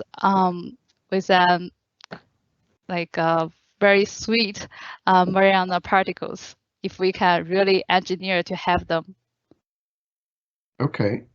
So, but there's actually more than that, because if we study the fundamentals of crystal growth, even just for this material, but this material can have many other applications. So technically it could be revolutionary even for the crystal growth and just for other applications that use the same material or other materials even.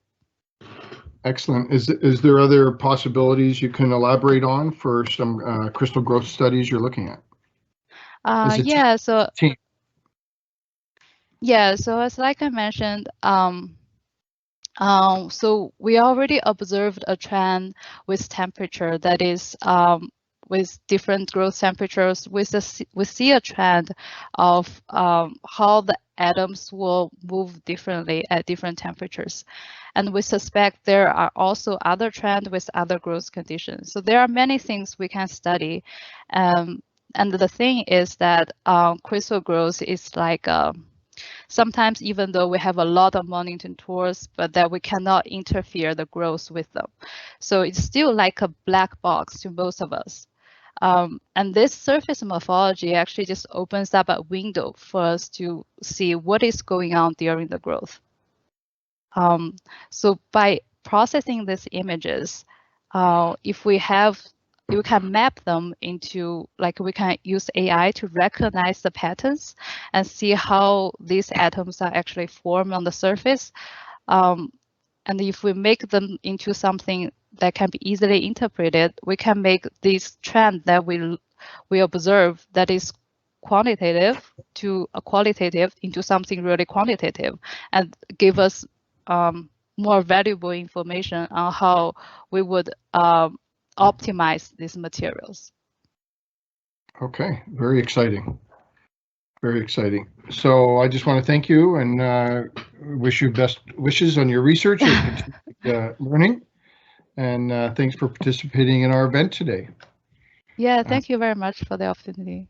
Okay, I'm going to, we're going to talk now with our next researcher is Rod Smith, assistant professor from the University of Waterloo. Rod's topic today is empowering spectroscopic analysis using the interpretive capabilities of machine learning. So who is Rodney Smith? Rodney Smith is an assistant professor at the University of Waterloo. His PhD from Memorial University of Newfoundland was followed by a postdoctoral fellowship at the University of Calgary and the University of British Columbia. He is an Alexander von Humboldt Research Fellowship at Frail Universität in Berlin. His research interests lie in spectroscopic analysis and heterogeneous electrocatalysis. He has a special interest in identifying how structural imperfections affect electrochemical behavior and alter reaction mechanisms. His research team approaches the problems by correlating structural materials to their electrochemical behavior. So without delay, I'd like to turn the presentation over to you, Rod, and please tell us the great stuff you guys are doing. Thank you very much, Harold. I had a flashback there to my first days in Berlin when I didn't know a lick of German and they're thrown into it. It's a harsh language to get started in. Well, that's a nice way of telling me I screwed up the names. No, I'm just kidding. I still screwed up, so it's all right. So thank you for the introduction. And so we'll start at the beginning. Oh. Well, no, I think your volume's a little low. If you could turn it up a bit. My volume is low. It is on auto. I can just move it closer. Does that help? Yeah, that's better. There we go. All right, very good. So yeah, we'll start on this first page here. And so what my core of my research is really focused on is energy and energy storage, in particular, looking at electrocatalysis, the transfer of electrons. And so the background that I'd like to set this on is shown on the left here. And this is highlighted for two reasons. And so the first is that we're in a situation now that we have a lot of sustainable energy coming online. And so we're running into a new problem. You know, for decades, the problem was sustainable energy was too expensive, right? It just simply couldn't compete with fossil fuels.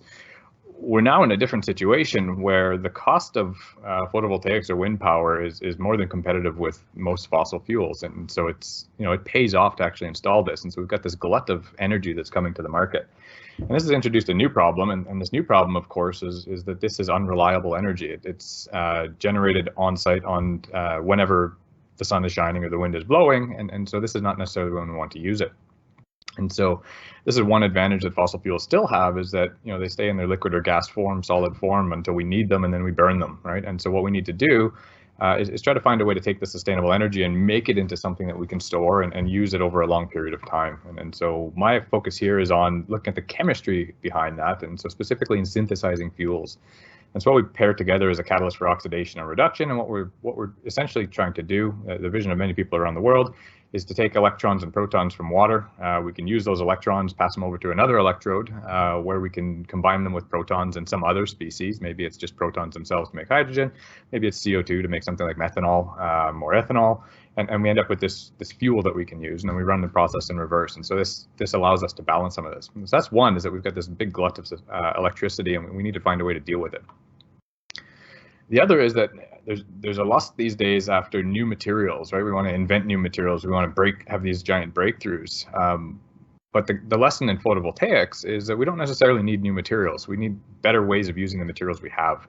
And so these cost decreases are, you know, it's engineering ingenuity, but it's also a better understanding of silicon, right? And so we've gone through, photovoltaics are a wonderful example of this. There's been plenty of new hyped up technologies that come out, dye-sensitized solar cells, for example, and these days is perovskite solar cells.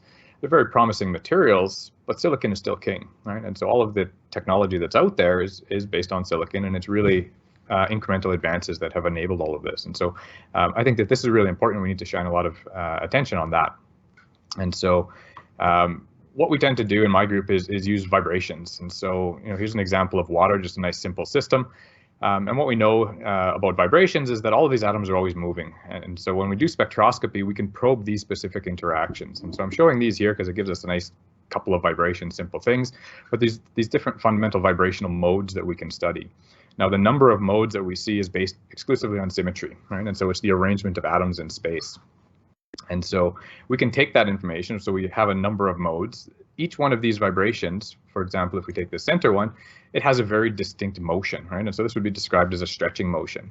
We can use that information very effectively. And so, for example, with molecules here, and so there's a bunch of copper metal organic complexes. And so if we have a copper to oxygen bond, we can pick out that there's a specific vibration and a specific energy that will occur for a stretching of that bond, right? We can measure, for example, bond distance. And so we can very accurately determine the distance of the bond But this relies on things like mass, right? And so if we start thinking about, this brings in Hooke's law and the mass of species on the ends of strings and looking at what that vibration actually entails. But the key here is we have this mass term. And so if we substitute a 16 oxygen with the isotope of 18 oxygen, what we do is shift this over. And so this 18 oxygen labeled one, you can see that there's now this copper to 18 oxygen. It's slightly heavier. It has a slightly lower vibrational energy, right? And so we can deduce a lot of chemical information from all of this. And indeed, it's actually quite robust. You can apply this just about everywhere across the periodic table in the situation where it's a single stretching mode, right? And so what we see here is a normalized frequency on the bottom. It's normalized for this mass term, right? Once we have that in place, we can very accurately measure a vast number of different types of bonds, right? And so we can measure that bond length.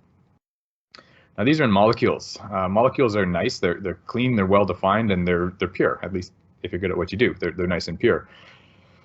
In the world of solids, it becomes much more complex. And so this is an example of a perovskite crystal structure. And so we have F block elements, these lanthanides in this particular one with a chromium and some oxygen, all color coded here. And so this particular study shows what we can do with vibrational spectroscopy in the solid state.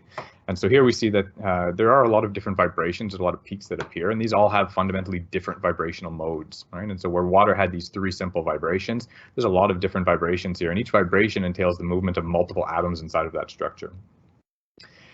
That said, we can still pick out useful information. And so shown on the right here is the degree of rotation. And so as you change through these F block elements into these green balls in the structure, what you're doing is kind of expanding and contracting the lattice depending on the size of that ion. When you do that, the structure has to twist a little bit to accommodate it, right? And so you get these structural distortions that take place. And so here, so on the left, we have a frequency that's correlated to bond length. On the right, we have a twist in this structure, right? And so we have a fundamental rearrangement of the structure that's correlated to this wave number, right? And so here you can see the complexity of some of these vibrations. And so in this case, neighboring octahedron are kind of twisting in opposite directions back and forth. But when it works really well. Of course, what it's not showing, this is one peak mixed into 12 different peaks, right? And so all of these peaks give us some useful information if we can deduce what that information is. And this is where it gets messy. And so solid state materials, like I mentioned back at the beginning, molecules are clean and they're well defined, right? They're a beauty to study because we can control them really well. Solids not the case. And so there's all kinds of different defects that form in solids. And so here's some examples of how the effect that has. And so this is still that perovskite structure. In this particular case, now we're switching out these octahedral, the blue species inside between titanium and iron. And so iron can change oxidation state. You can push it between iron 3 and iron 4. And so these authors looked at the stretching mode. So this is A1G, fully symmetric stretching mode, where all of the iron to oxygen distances expand and then contract. And so this happens at about 700 wave numbers. As they change the oxidation state of the iron, what happens is they start forming oxygen vacancies. And so oxygen ions in this lattice start getting deleted, right? And so atoms that should be there are no longer there. And so what this does is distorts the structure again. And so we see that here in that now we have this term for oxygen non-stoichiometry, how many oxygen atoms are missing versus the vibrational frequency. And so now we're starting to see the nature of the problem in the solid state is that, we can predict what should happen in an ideal state, but we're not going to ever exist in an ideal state. And so if we don't think about any structural defect, we can just think about generalized structural disorder. How well defined are these structures? And so in a perfect situation, we can translate these into 3-dimensional space. And it's, we have perfect translational symmetry. Every single octahedron neighboring the next one is in the same orientation. And so here's an example where there's 2 different perovskites, and so they use one as a substrate, and then they grow individual layers of a lanthanum nickel oxide up on the surface. And so what happens here is that because the aluminum is smaller than the nickel, they're slightly different sizes, right? And so there's a lot of mismatch here in dimensions right at the interface. This causes a lot of strain in the lanthanum nickel oxide lattice. And so the structure wants to be in one set of dimensions, but is forced into a different set of dimensions.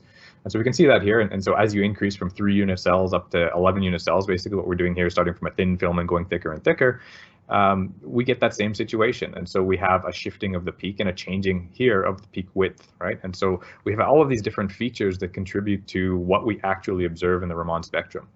Now, this is a little bit of a problem if what you want is a nice clean situation, but I think this is an excellent situation where machine learning can play an important role. And so this is the type of work that my research team focuses on. I won't go into the details of all of this, but the key is that what we're looking at is structure property relations. And so we perform spectroscopic characterization, we get some structural feature. We have a variety of techniques and approaches that we use, and then we look at the properties of interest. And so we're looking at catalysis or physical properties, chemical properties, band structure, for example. And so by correlating all of this information together, we can generate some insight into the chemistry that's happening. And so here's an example of looking at different types of reaction sites. We're looking at strain in lattices. We're looking at the formation of defects. We're looking at the in situ structure changes as we're performing catalysis. And of course, we run into this situation where we have overlapping peaks all the time. And so we're trying to figure out nice ways of separating out these convoluted features. And so underlying all of this is we're not necessarily trying to invent new materials. We're trying to understand materials that do exist. And so we really want to study the defect chemistry and what effect it has on what we see.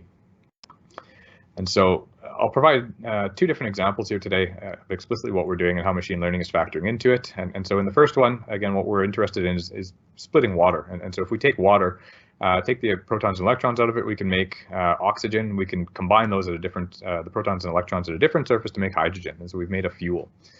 The nice thing here is that we can work in different spaces. And so when we're doing electrocatalysis of this first step and stripping the electrons and protons out of water, hematite is a material that's been studied for decades. And so it's used as a photoelectrocatalyst where we supply some of the energy in the form of photons, and so light energy, and the residual amount in electricity. And so we kind of supplement the electrical energy requirements. And so here's a variety of behaviors. And so basically we're looking at energy on the x-axis and reaction rate on the y-axis. And so as we go farther to the right, our efficiency is going down. And so what we want, of course, is the highest efficiency possible. We want to shift this whole curve to the left, and we want to do it as fast as possible, meaning that we want to shift all the curves upwards. And so each of these four different curves are hematite. They're synthesized in the same general approach, but they're synthesized using slightly different protocols. And so we can see here the vast difference in behavior that we see. And so this is something that's kind of characteristic of hematite. And so on the bottom here, we show the 10, I think there's 10 different samples here of the best performing hematite photoelectrodes in the literature. And so what we see is there's a lot of scatter. And so they're color coded by the synthetic protocol that was used. As you can see, even based on similar synthetic protocols, the behavior scatters a lot. And so this, we think, is a system that's really well suited to structure property analysis and for machine learning development in this field. So bringing it back to vibrational spectroscopy, we focused in on hematite, not necessarily because it's going to change the world, but because it's a good platform to start developing approaches to studying the effective defects on these in very specific terms. And so in the Raman spectrum, so this is a vibrational spectrum, it's very attractive because we have nice, well-defined features. And so what we see are 8 different peaks that we can see here, and each of them is based on a fundamental movement of atoms in the material. And so these lower frequency ones are based on oxygen vibrations, and the higher frequency ones are based on iron vibrations in the material. And so if we look on the right here, we can see some of the complexity. And so this is a theoretical concentration. So this was all done with DFT by another group, not my own. But what we were looking at is what is the thermodynamic state, the most stable state of hematite under given conditions. And so they varied the oxygen in the atmosphere, and they looked at the concentration of individual defects as a function of that. And so what we can see here is a mess, right? And so there's interstitial iron ions, and so we can have iron ions living at sites where they're not supposed to. There's oxygen vacancies, which we saw previously, and there's iron vacancies. We can have a whole cation here missing. We can have protons stuck in the lattice. We can have dopants put into there. There's a vast amount of different varieties in the structure that can take place, and each one of those should have a unique impact on all of these different vibrational features, right? And so we have a potential means here to study some of that. And so the way that we started out in doing this is just to use a very systematic approach. And so we start from some initial starting point, crystal phase of iron oxide, and then we just heat it. And so hematite is a thermodynamic product. If you heat any iron oxide, any iron containing material, it'll eventually make hematite at a high enough temperature. And so what we did is start with this layered structure of iron oxide, and then we varied our synthetic protocols and looked at what the integrity of that final structure was. And so what we see here is examples of what we start with. And so vibrational spectra, we have our starting material, we have an intermediate phase we pass through, and then we have 2 different spectra for hematite. But when we look in closely, what we see is those peaks are different. They shift slightly, they change in intensity, and they change in width. This gives us very useful information. And what we found particularly useful when we were doing this manually, this was pre-machine learning for us, is that there's this symmetry forbidden peak. This shouldn't exist, and it arises only because of a distortion in the structure. And so we focused in on this peak, and so this EU peak label here, this is the one that shouldn't exist. And so what we found is that by varying the synthetic protocol, we could generate all of these different peak descriptors on here, right? And so this is the basis of our data. This would be our features in our machine learning set eventually. And so if we compare the intensity of this one to the intensity of these ones that we expect, what we found very consistently was that there was only two ratios that were important. And so there's this 499 vibration and this 600 vibration relative to that 660. And so what we think we're looking at here is kind of relative concentrations of different species.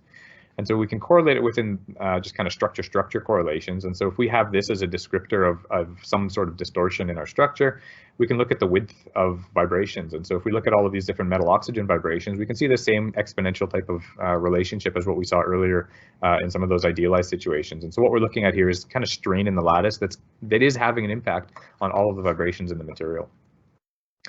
And what we do is characterize a whole range of different properties and behavior. And so there's a sample of different things here. Basically, anything that we can get our hands on, we take all of these materials and we make sure that we use exactly the same material because of that variation sample to sample. We use this exact same material for the spectroscopy and all of this characterization. And then we plot them all out and look at correlations. And so what we find then, when we have what we would call our least distorted over to our most distorted, for example, here's our maximum rate of reaction. And so what we see is the least distorted material gives us the fastest reactions and the most distorted gives us the least. If we start comparing this out to all of the different terms that we see, what we actually find is that we're distorting the band structure. I won't go too much detail in this. This is, I think, beyond what we want to talk about today. But the key is that we have our filled, in terms of semiconductors, we have our filled band and we have our empty band. And what we want to do is photoexcite an electron from the bottom up here. And that electron, that energy that's present in that is what's going to drive our reaction. But the problem is that this distortion that we're having is changing the relative locations. And so in this least distorted state, it's kind of close to where we want to be. As we go over to the left, what we're doing is decreasing the gap in each of these steps. And so when we photoexcite an electron, it makes it very easy for it to relax when these two energies are equal to each other. And so this situation where our E1 and E2 are equal to each other is where we're going to have the fastest relaxation, where that any photon that gets absorbed is basically useless. And so that electron is lost to our system. And so when we look at this, again, pre-machine learning days, what we're looking at is identifying exactly what those vibrations are. And so based on the nature of the vibrations, the type of movements that were going on, we deduced that it was likely protons being trapped that were causing vacancies in these iron sites. And so it was having a preferential large impact on those individual vibrations because of that. And so what we've done since then is dug deeper and deeper and deeper. And the key here for today's lesson is that we are in the situation where we're becoming overwhelmed with information. And so here's variable temperature Raman spectroscopy. And so what we're doing is watching the transition in the hope that we see the formation of these defects in real time. And so, the key to this is we have specific temperatures now. And so we have temperatures here, for example, dehydration of the material. We have a phase transition. We have a structural rearrangement at some rate. We have another phase transition. We have another structural rearrangement. Each of those changes depending on the environment that we do it in, right? And so we have this huge amount of data that's coming online for us. We're struggling to find a way to really deal with it. The situation gets a lot more complicated. And so here, for example, we're looking at a different iron oxide as our starting material. And what we see is that we don't get those nice perfect trends that we saw in the first state. And so in that first state, we kind of won the lottery and that it was a really clean transition. In this one, it's much, much dirtier. And so what we started doing was trying to do this manually and look for these correlations. And we were just overwhelmed. And so this is where we really started adopting machine learning in trying to figure out these the correlations within the data sets that we're generating that are really important.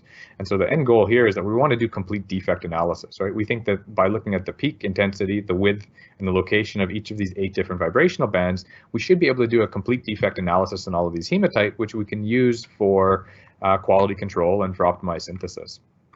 And so where we're using it, I don't have a nice figure for how machine learning factors into this, but what it really boils down to is unsupervised learning. And so we're using a lot of feature selection and ranking type things for this and clustering. And so what we're trying to do is really identify, once we have hundreds of different variables, which ones are really the important ones that are really standing out as being strong. And so, for example, here, it proved very useful once we started building up more and more information to identify correlations between Raman spectroscopy and X-ray absorption spectroscopy, for example, or X-ray absorption spectroscopy and electron transfer kinetics.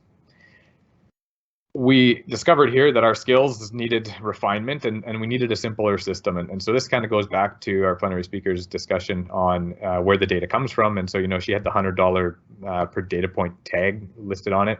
That's an underestimate. It costs a lot more than that for us to get each data point. And so what we needed to start building our skills in this was more information. And so we got into using Raman spectroscopy and machine learning for microplastics. And so in microplastics, there's a lot of problems. I won't go into all the details of it, but the key is that, you know, if we're looking at something like polyethylene, we want to be able to identify polyethylene very quickly in samples. And so polyethylene spectrum looks like this black one, but once you look at how polyethylene is actually shipped out and commercialized in any of the products that we use, they have all kinds of additives. And so although this is pure polyethylene, all of these additives factor in. And so we can see that the spectra become much more complex. And in some cases, the additives actually cause problems that completely destroy any useful information we can have. And so on this backdrop, we started asking, you know, can we use machine learning to actually quickly have a look and identify what these are? And so when we look in existing databases, we find that they're often very simplistic. And so they'll give you this pure polyethylene, for example, but they won't give you all of these mixtures. There's often mixtures of different types, and so there's data that's not so useful.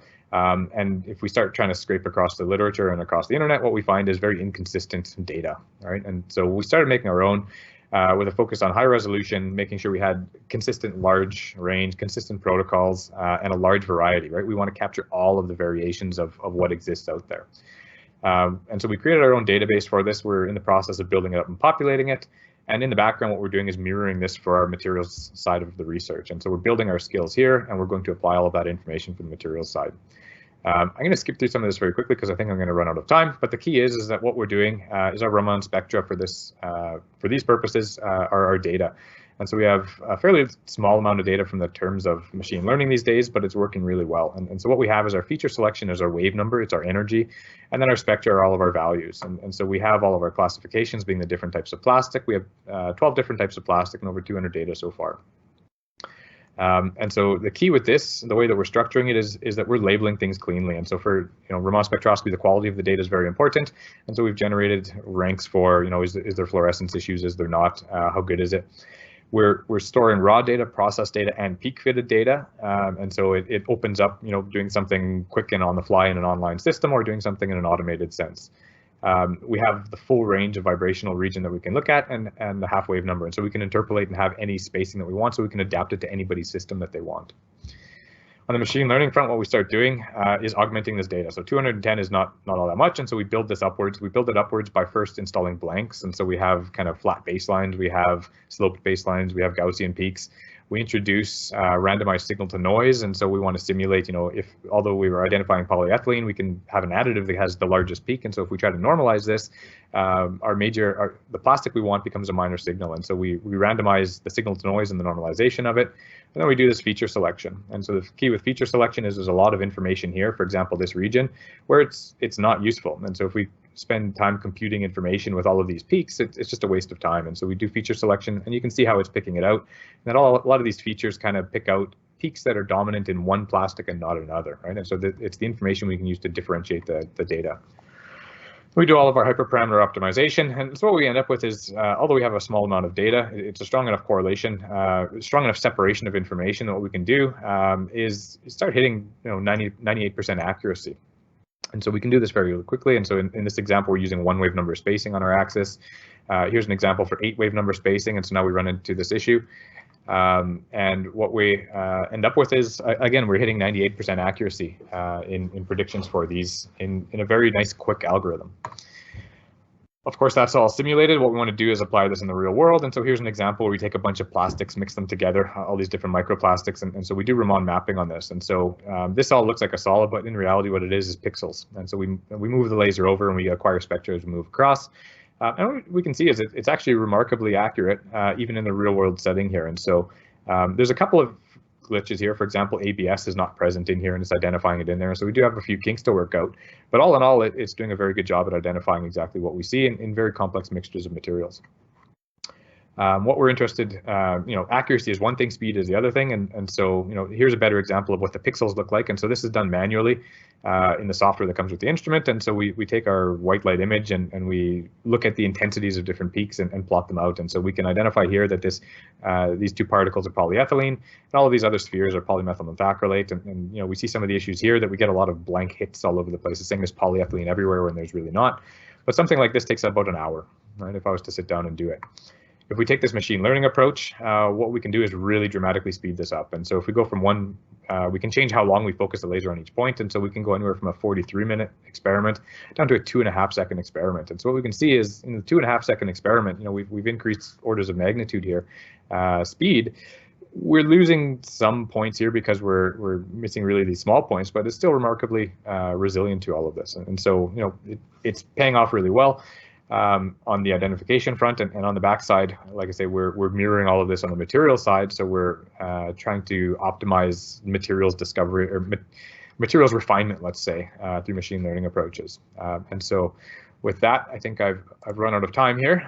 But thanks to my group, again, like many people, I don't have a group photo since the start of COVID. And so this is an old group photo, but a lot of the plastic stuff was done by Benjamin Lai, who just recently finished his project in my group. Okay, well, thank you so much for your chat today. Quick question for you.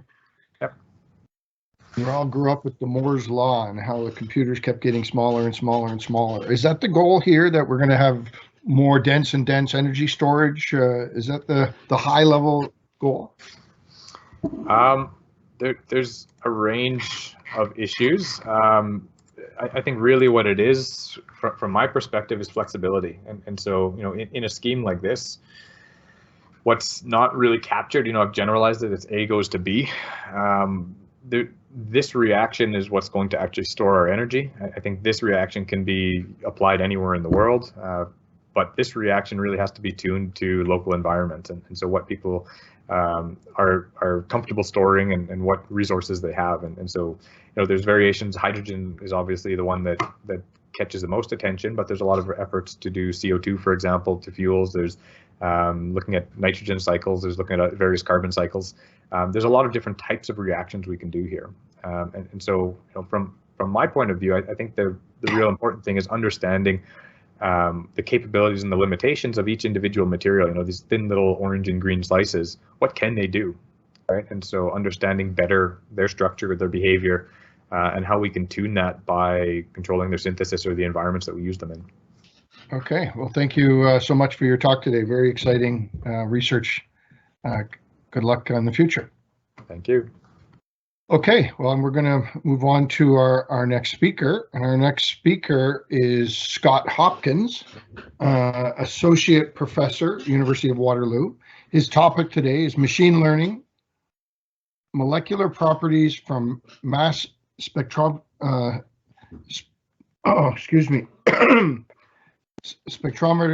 data. So Scott, who's Scott? Scott Hopkins is an associate professor of chemistry at the University of Waterloo. He completed his PhD in high resolution spectroscopy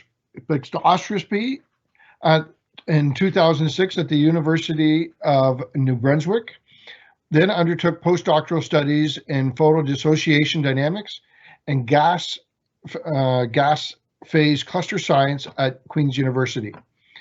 He's also been at the University of Cambridge, Oxford, where he held the Ramsay Memorial Fellowship. Scott joined Waterloo in 2011, and he has established a research program that focuses on determining the structures and properties of gas phase clusters. To date, he has published greater than 80 peer-reviewed articles and has authored 3 patents. So without delay, I'd like to bump it over to you, Scott. Well, thank you very much. I guess you can hear me, I hope. Yes, and I can see your presentation, so we're good to go. Can you see the note slides or the display, the full screen display? It's full screen, and I think your microphone's a little hushed, so you might have to. A little hushed. I'll move in closer. Okay, thanks. Okay. So I should be able to select a laser pointer. There we go. And I think everyone can now see that. So, well, thank you for the introduction. In my group at the University of Waterloo, we sort of walk the fence between physical and analytical chemistry. We work in both experimental science and computational science.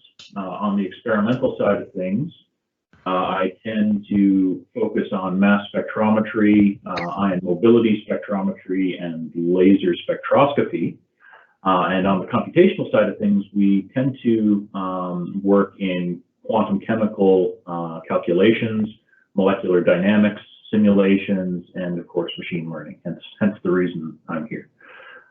So with regard to the experiment, we build our own Frankenstein instruments, but we also will get commercial instruments and customize those as we see fit. And really the heart of what we do is in trying to understand the structure and properties of molecules.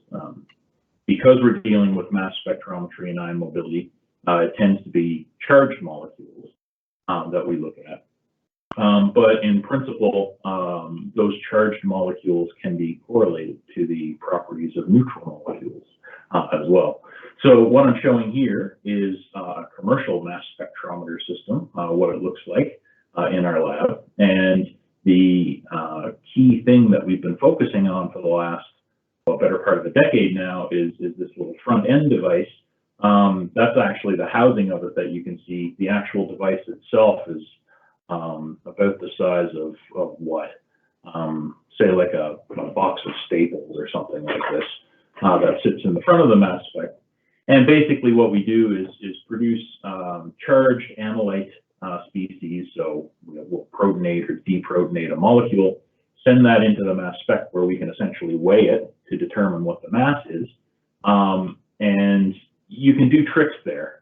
For example, you can sort of break the molecule up and see the masses that fly off it, and then use that to reverse engineer your system so that you can understand or determine what the molecule itself was. Now that's all well and good, but it's quite an indirect way of trying to determine the molecule's structure. So we use ion mobility to do this, and one particular flavor of it called differential ion mobility. So differential ion mobility is sort of schematically represented in that inlay there. We're sending ions into our mass spec, into our detector, entrained in some flow of gas. And as it passes into the mass spec, we have two electrodes on either side of that gas flow, to which we apply a varying electric field.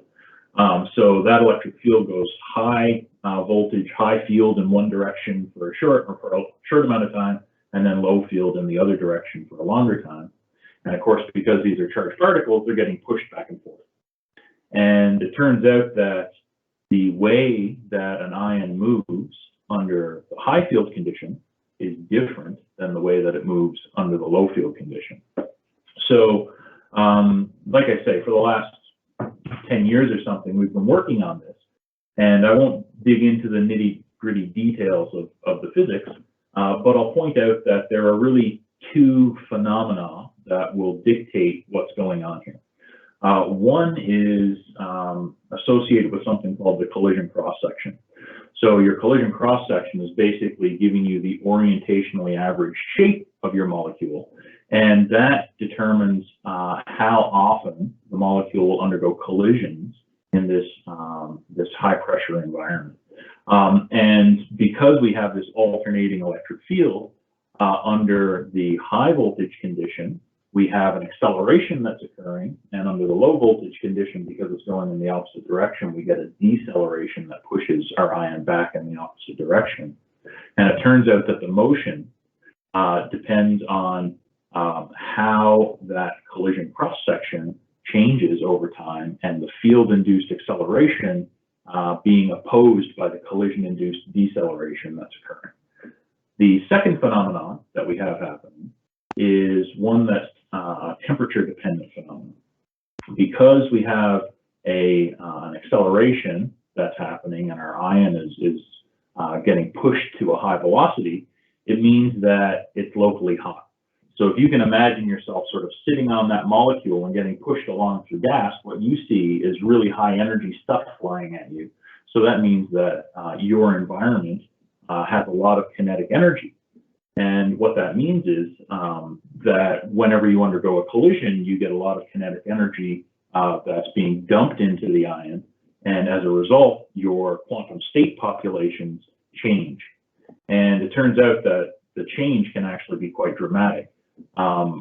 Just having something sitting at room temperature, but then applying an electric field that's, say, a couple of kilovolts, can push your temperatures from, say, 300 Kelvin up to about 800 Kelvin. And of course, if that's the case, and you have molecules that are flexible, what it means is that you're depositing energy in new quantum states that can cause your molecule to change its shape. So in this experience, or in this example, I've got an amino acid. Well, actually, it's a peptide. It's a group of 3 amino acids that are all folded up under low temperature. But then when you increase the temperature, the hydrogen bonds break and the thing unfolds. So after a lot of work in this area, we were able to get to the point of having a first principles model so that we could predict how ions were going to move in these sorts of dynamic electric field environments, which was actually really great for the technique. The problem is that to do these sorts of calculations from start to finish, depending on the molecular size, it can take you weeks to months. And of course, that's not very efficient. The experiments themselves can be done in seconds. So if you want to try to model something so that you can gain a little bit of confidence in your interpretation, you don't want to do an experiment that takes a few seconds and then wait 2 months to get a computational result. So this is where we first introduced machine learning. And when we did this, we started with a database of a few hundred molecules. Importantly, the few hundred molecules that we have in that database are distributed across lots of molecular sizes, and we have molecules that are isobaric and isomeric in our data set, meaning that we have pairs or sets of molecules that have exactly the same mass, but different atoms in different configurations. And of course, that changes the shape and the properties of the molecule, right? If you have a bunch of different atoms and then you sort of juggle them, mix them up and form a new molecule, it has a completely different physicochemical property set. So having had this first principles model, we were pretty confident that machine learning would work here because we know there's an analytical form, so let's just infer that form using ML. And the first thing we did was try to reverse engineer. So we took our data, which is basically telling us what the best conditions are for the voltages in our system to direct steer molecules into the mass spec. And we use that to learn the molecular size, so it's collision cross-section. And it turns out that we can do that very well. So we get an accuracy of about 2.6%, and the precision on that is about 0.4 to 0.9%, depending on the data set that we're using. And that precision, that accuracy, is good enough to be able to tell the difference between isomeric species. So what I mean by that is, imagine you have some carbon ring with a chlorine atom here. We can tell the difference between that and having a chlorine atom there. Okay, so very easy for us to tell the difference between these things. Now, of course, once we've got that, we can run the process forward. Why don't we start with a collision cross-section and the mass of the molecule and see if we can predict the behavior in the mass spectrometer and ion mobility device. And of course, we can do that. There's no reason to think that we wouldn't be able to do that. The important thing here, though, is that because we have many different ways that our molecules can behave, and sort of a limited data set here, in the sense that our data is heavily skewed towards one type of behavior, it means that we need to be a bit clever in how we're using ML to make these predictions. And the way that we end up doing this is almost like a reinforcement learning sort of idea. You can make predictions a priori using what we've called our unguided method, and then start running your experiment. And once you get to a certain point, you can update your predictions with experimental measurements. And once you've done that, boom, everything falls directly onto your predicted trend. So now that means that anybody who's doing this sort of chemical analysis can make their predictions as to the molecular behavior, do their measurements, and determine molecular structure in the seconds that it takes to run the experiments themselves. Now, everything that I've spoken about to this point has been talking about this idea of collisions, and in a collision environment, high energy collisions, things along these lines. And normally you would do these studies in a collision environment that's inert. So what I mean by that is the gas that you would use to carry your analyte molecules into the mass spec should be something that's very weakly interacting. So something like helium or, say, dry nitrogen, things along those lines. Of course, we can change that environment as we see fit. And one of the things that we tend to do experimentally is to decorate that environment using solvent molecules. So we can entrain, say, a low vapor pressure of water in with our nitrogen. And the effect of that is it can enhance separation of very similar sized structures because we're introducing dynamic clustering. So under the low field condition, when the ions are moving slowly, they're locally cold, and that water that's in the environment condenses around the analyte. Under the high field condition, when those clusters are moving quickly, now they're getting hot, and that solvent vapor is just evaporating away. So we have this dynamic condensation evaporation process that's happening when we use these sorts of environments. And it turns out that using machine learning with that data allows us to determine molecular properties very accurately, very precisely. We can not only determine the properties of the isolated individual molecules, but we can correlate the differential mobility behavior with condensed phase properties. So, for example, I told you about collision cross-section earlier. In these dynamic clustering environments, we can also study things like lipophilicity. So if a molecule wants to be solvated in water or would prefer to be solvated in, say, a greasy environment. We can look at acid-base properties, polar surface areas. We've done rates of reaction. Here's a passive cell permeability. So this is the rate of diffusion of a molecule from one side of the cell membrane to another. And of course, because we're doing these measurements with mass spec and ion mobility and correlating these properties with machine learning, this can be done very quickly. So it means that we can now take nanograms of impure sample, doesn't need to be pure at all, because the device does the purification for us in these measurements, and determine a suite of molecular properties within minutes. So from here, we've started jumping in a couple of different directions. Liquid chromatography is another sort of standard thing that chemists will do for purification purposes to study complex mixtures. And basically, this is a condensed phase version of the ion mobility that I just spoke about. In this case, though, we tend to be looking at, depending on the solution phase environment, neutral molecules.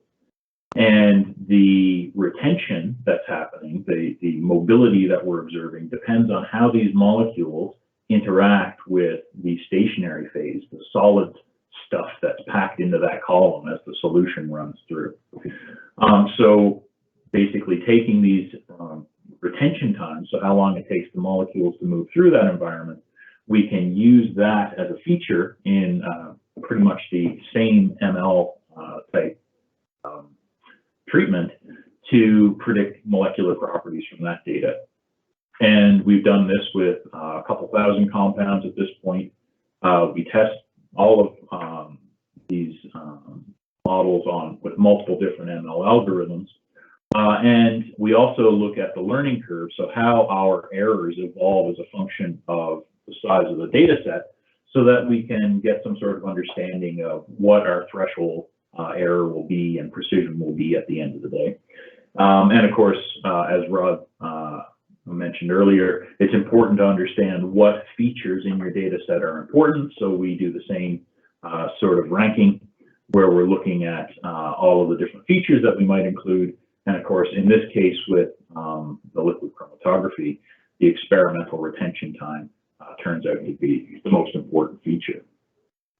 So after doing all of this and relying on our experiments, we thought that we'd also take a bash at trying some ML with just purely computational data, with the intention of making some predictions beforehand and then seeing how that compared with experimental measurement afterwards. So we went down the road of molecular classification. This is something that our keynote spoke about. Rod mentioned this as well.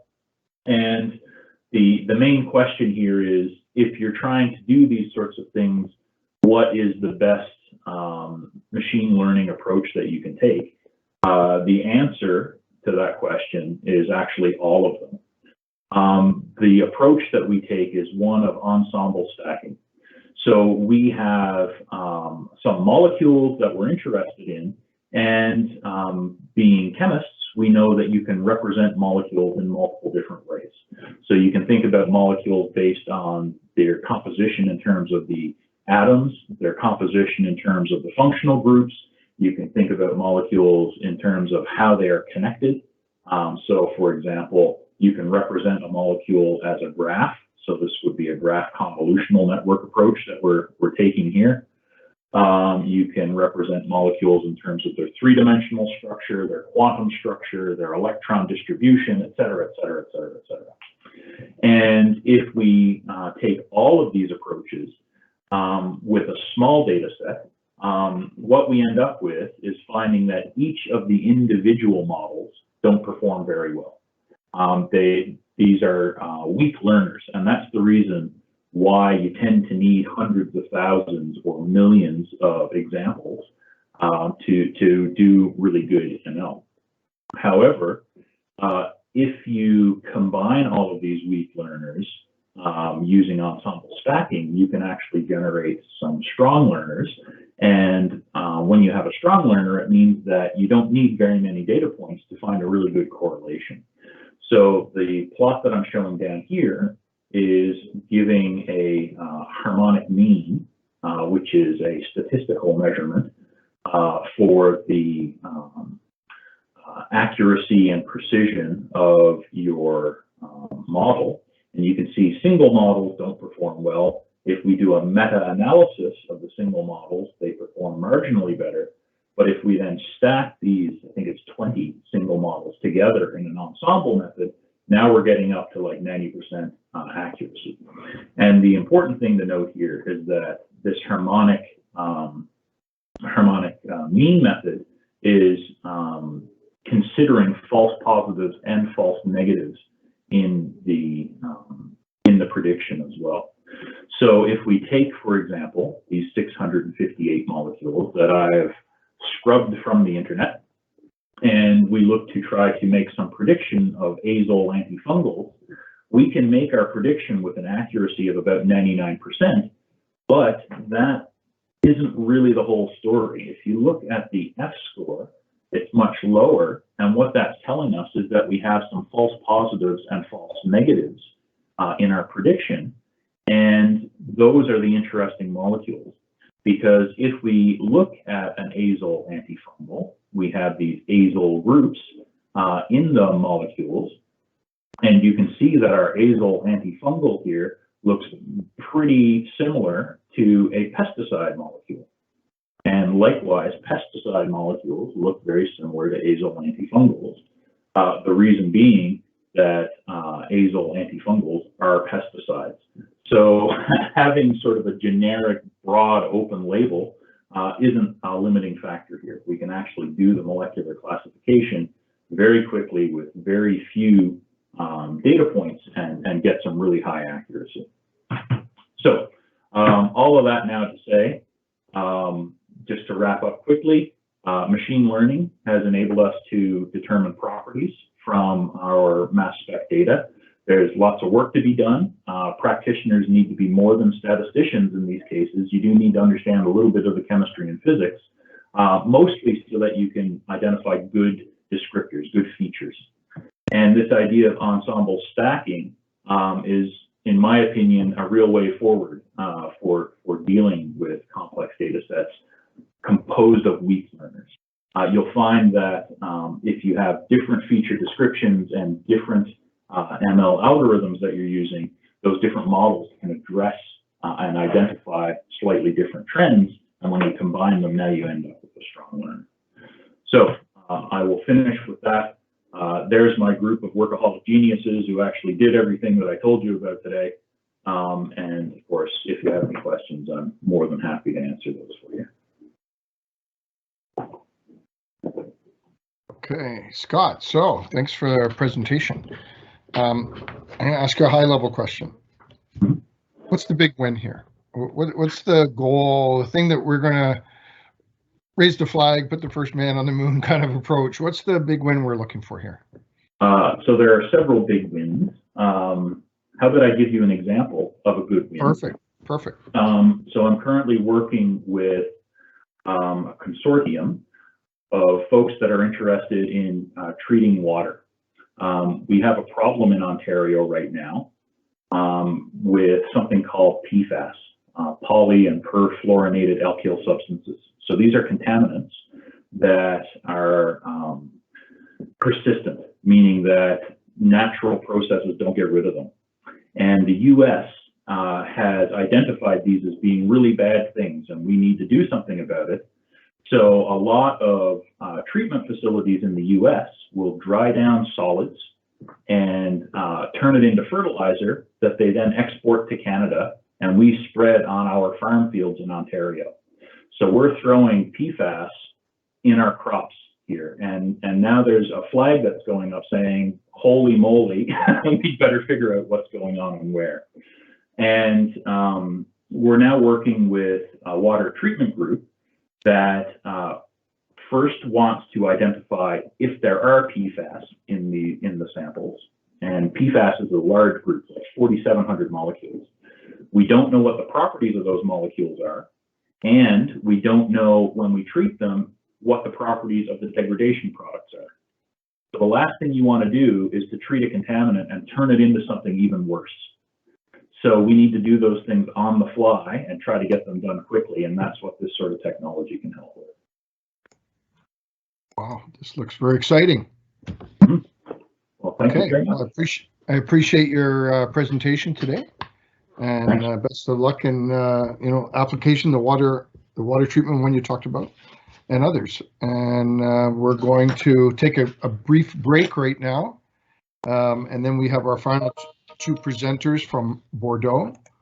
We have Stephanie Gorsi, professor from University of Bordeaux, and Mario Maglioni. So we're going to start back up in 15 minutes at 12:20, and I look forward for you to rejoin us at 12:20. Okay, I'm guessing we have Stefan here, so we're going to resume our presentations. And I'm going to give a brief intro here for Stefan. Stefan Gorsi, apologies if I'm not getting your name right, a professor from the University of Bordeaux.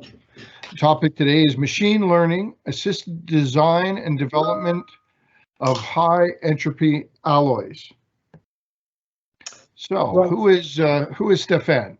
Stefan is a professor of material science at the University of Condensed Matter Chemistry of Bordeaux, which is a joint research unit of the French National Center for Scientific Research, the University of Bordeaux, and the Bordeaux Institute of Technology. His topics of interest include physical metallurgy, phase transformation, computational thermodynamic, and alloy design.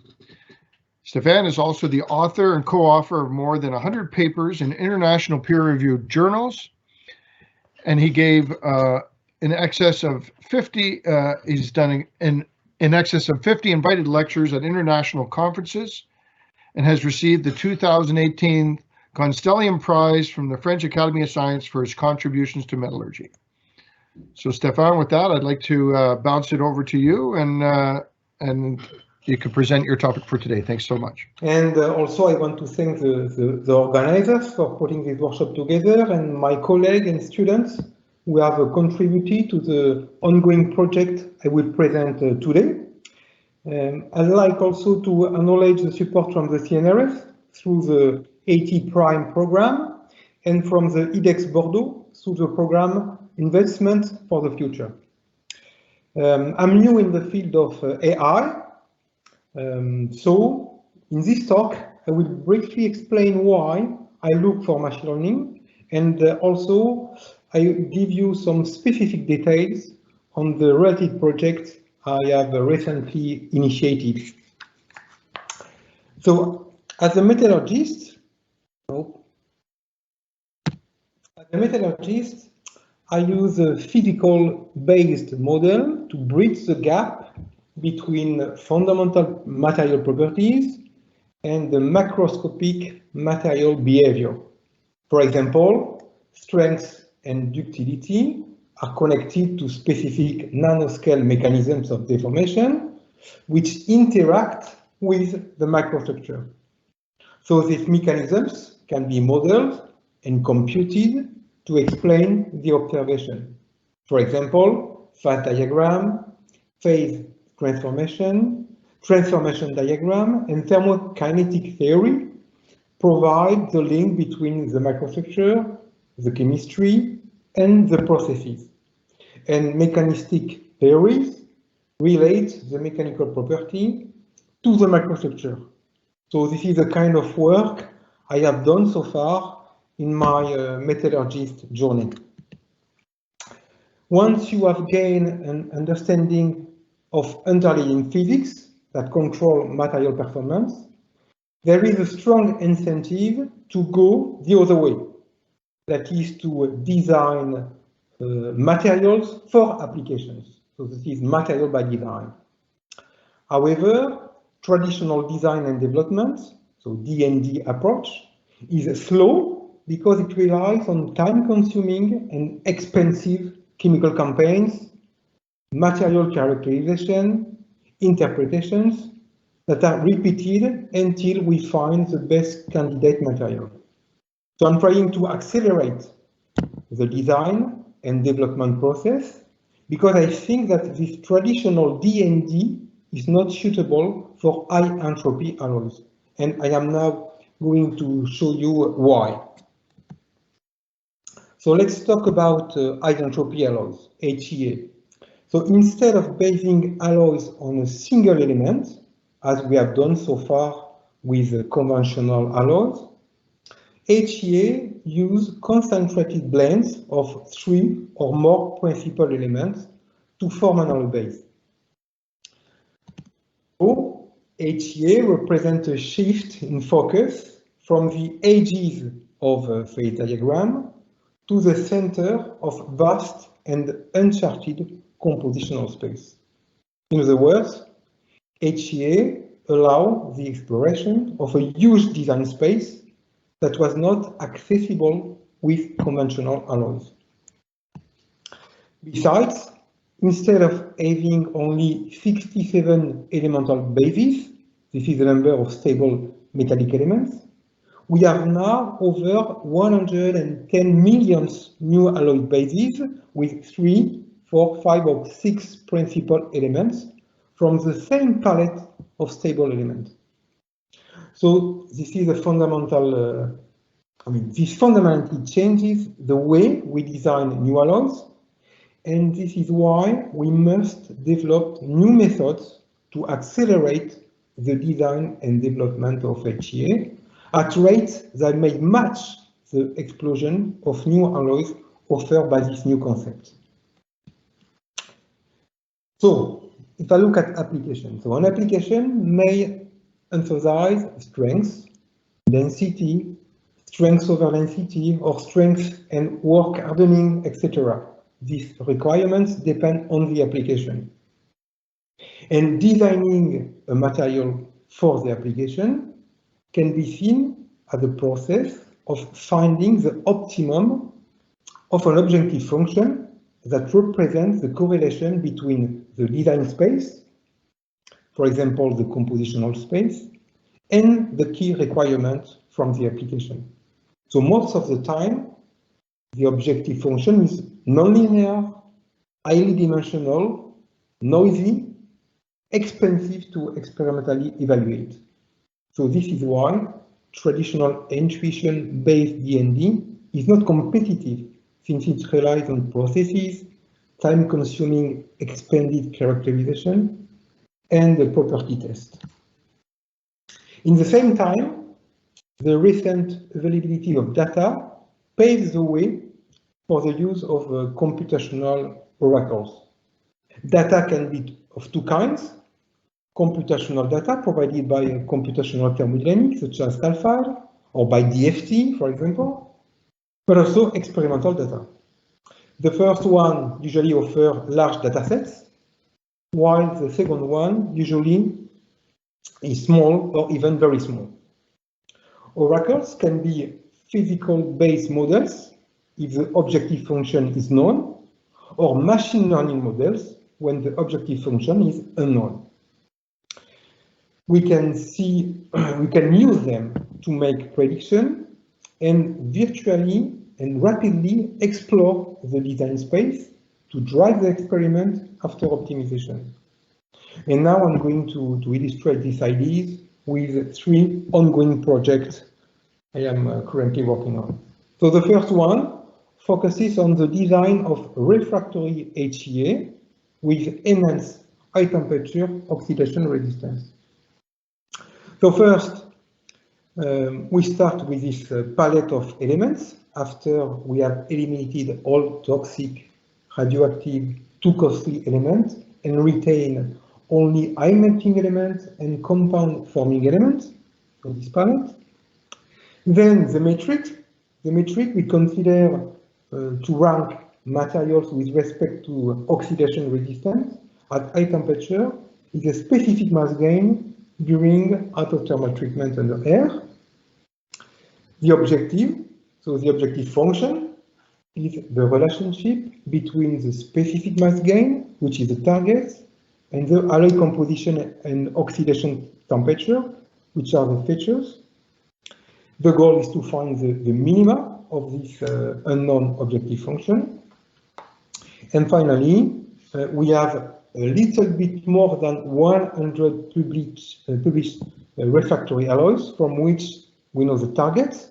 So the main challenge here is to deal with such a small experimental data set to develop a machine learning model capable to predict unseen data with a good accuracy.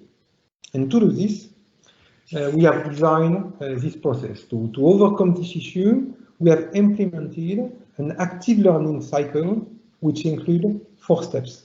So the first one, we train several gradient boosting decision tree models that serve as an approximative representation of the correlation existing between alloy composition and the specific mass gain during high temperature oxidation.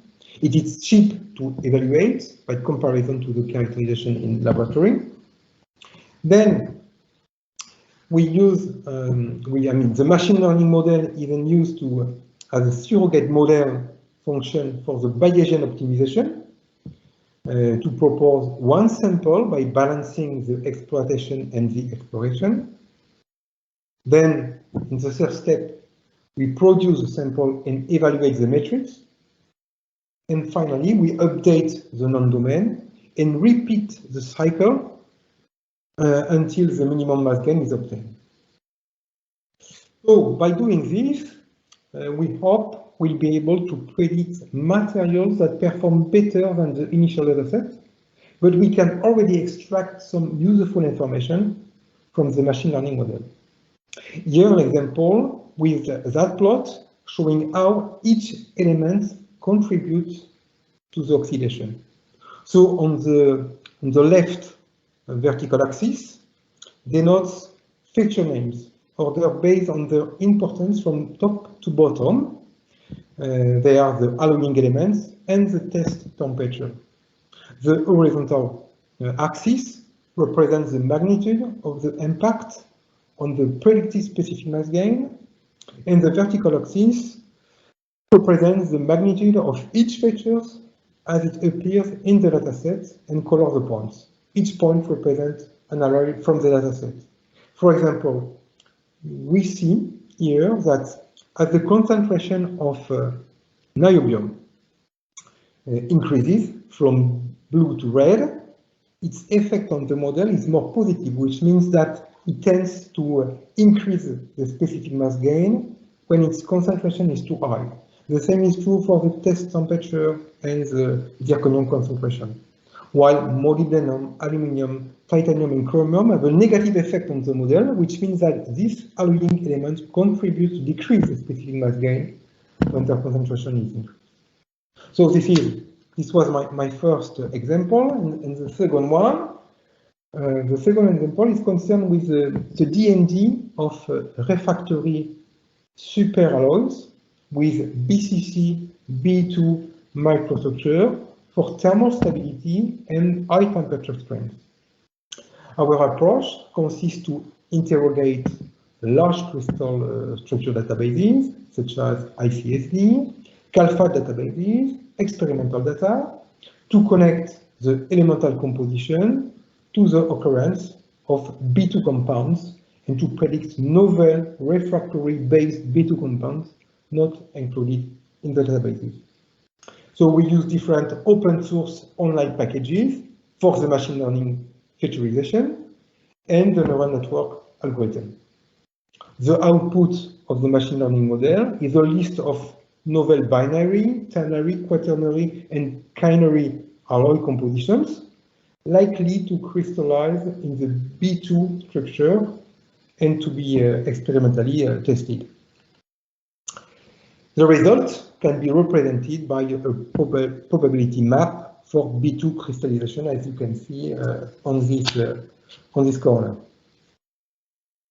And my last example concerns the D&D of HEA for applications in demanding cryogenic and hydrogen-rich environments. The work aims to eliminate critical metals, such as cobalt, while retaining an FCC structure with high strength and toughness. So to reach the goal, we use CALFAT, automated with Python, to do two things. First, to explore the phase fields and compute properties for single-phase alloys, such as stacking fault energy and yield strength. Second, to perform multiple objective optimization to drive experimental campaigns and find the best balance of property. And so this is a short example of output from the CALFAT massive calculation, which can be done to select alloy composition based on this equilibrium microstructure. So here we have more than 3,000 composition on the x-axis and the temperature on the y-axis. So like that you can see nothing, but if we zoom in, we can see the number of equilibrium phases depicted by the color map as a function of temperature for each equimolar alloy. So for example, FCC is in red here, and we are looking for this phase. So, and we focus on specific alloy composition. It isn't possible to represent the proportion and composition of the stable phases as a function of temperature. In addition to this discrete exploration, we can perform continuous exploration of the phase equilibria. For example, here, this is a complex isoplus that was calculated for a scenario system where all molar quantities change along the x-axis according to a specific relationship. It represents a 2D section that zigzags in the multidimensional scenario system to map the phase fields across the temperature composition plane, connecting 9 different HEA. So it is then possible to reveal how each phase field expands or shrinks depending on the addition, and to evaluate the stability and the extent of the FCC phase field domain we are looking for. So this was the last example I wanted to show you during this workshop, and to finish, I would like to thank my colleague and my students and the various collaboration I have in the world toward this topic. Thank you again for your attention. Thank you, Stéphane. So seeing your presentation, I'm not sure if you're fully aware of University of Waterloo's crash lab and our forming lab. We have one of the most advanced crash labs for automotive materials investigation. And are you familiar with it? No, I didn't know about that, but I will be happy to see that. Excellent. I'd like to connect you with our researchers there. They're maybe not on the same in that area, not doing as much machine learning as you are, but they have quite an exhaustive. We tend to be the storehouse where all the material suppliers and automotive suppliers come for screening new materials and alloys, and we have new technologies there. So it looks like a great opportunity for collaboration. Oh yeah, I will be happy to discuss with. Just curious from my background, because I did come from aircraft industry and things. Are these when you talk about the high temperature alloys? Are they for aircraft engines? I'm assuming. Yes, aircraft engine. So about 1,200 degrees C. Yes, excellent. But now excellent. It's 100 and 200 degrees C, and we try to reach more than that, 1,400. So do you feel you could have got these breakthroughs or insights without machine learning? Yes, but maybe at a different rates. Yeah, and it would have probably taken much longer. Yes, exactly. It would take much longer, so at very different rates of exploration. So I think machine learning would be a great we have a great benefit to accelerate the process. Excellent. Well, I thank you for your presentation today, and I'll make sure I get the connectivity with our researchers here in our crash lab and forming lab here at University of Waterloo. Oh yeah, thank you very much. I will be pleased. Okay, thanks. Thanks again. So our last speaker for day one is going to be Mario Maglione. And Mario, I'm just going to give a brief introduction of your background. Mario is also from University of Bordeaux, and his project is DIADEM project, which is towards AI in material science. Professor Maglione received PhD from the Federal Polytechnical School of Lausanne in Switzerland in 1987, following three years with IBM Zurich Laboratories, Switzerland, and postdoctoral positions at Mainz University in Germany and IBM Zurich. He joined in 1988 as a junior scientist with the Physics Laboratory, University of Burgundy, Dijon, France. And in 2000, he joined the Institute for Condensed Matter Chemistry at Bordeaux, here in France. He is the director of this institute from 2012 up to 2021. He is now co-leader of the nationwide project DIADEM, dedicated to artificial intelligence for accelerated materials discovery. He has co-authored more than 250 papers and has been invited to 55 international conferences. His research interests are mostly concerned with the investigation of ferroelectric materials and any shape from single crystals to ceramics, nanocomposites, and thin films. So without delay, I'd like to turn over the final presenter for today to Mario. Thank you very much. I'm trying to share my screen. It's okay? Can you see it now? Please go ahead. Okay, thank you for a nice introduction. I guess since I am the last speaker, organizers just managed to think that this talk will not be so much scientific. It will be more a description of a project that we got last year and which is starting this month, I would say.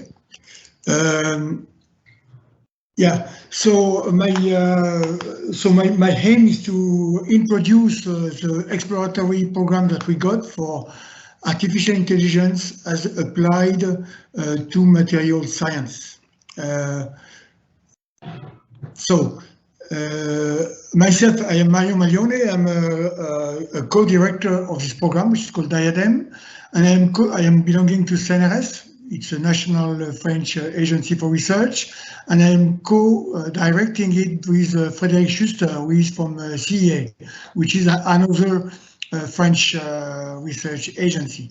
So what's the meaning of PPR? First is a priority equipment program and research. This has been launched by the French government last year. Next slide, please.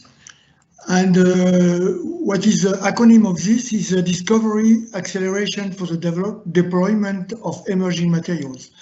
I will briefly tell something about the European and French context of this program, then about objectives and implementation of DIADEM, and maybe some things about the planning.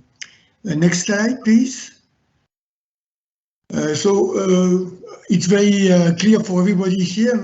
We have some challenges in accelerating the material discovery. In many technological fields, we need to discover new materials, energy transport. We heard about by Stefan just now what is the implication of in transport. We need to implement these materials faster and faster. Instead of decades, we need to implement them within few years. And in the Green Deal context and the sustainable growth requirements, this is even more stringent because we have to deal with life cycle assessment, saving energy and critical resources. So we think that artificial intelligence can tackle all of these challenges. Next slide, please. What we have at the European level, click once. So we have some animation here. We have the first project which was launched in Switzerland in EPFL in 2013. We have European Open Science Cloud, which is trying to gather all scientists at the European scale, sharing their data. And then we have a German project which started last year. It was 2020, which is called FAIRMAT, which is dealing with artificial intelligence as applied to material science. And we had exchanges with these people. And the French people were involved in 12 European community projects between CEA and CNRS during the last year. And still some of these projects are running. In France, next slide, please. We have CEA, which is very active, which has already an international share on artificial intelligence as applied to material science.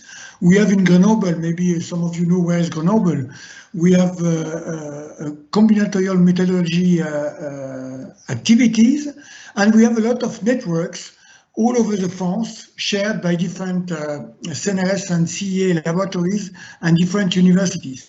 And what we want to do, we want to make all these, most of these things work together. That's our main scope with DIADEM.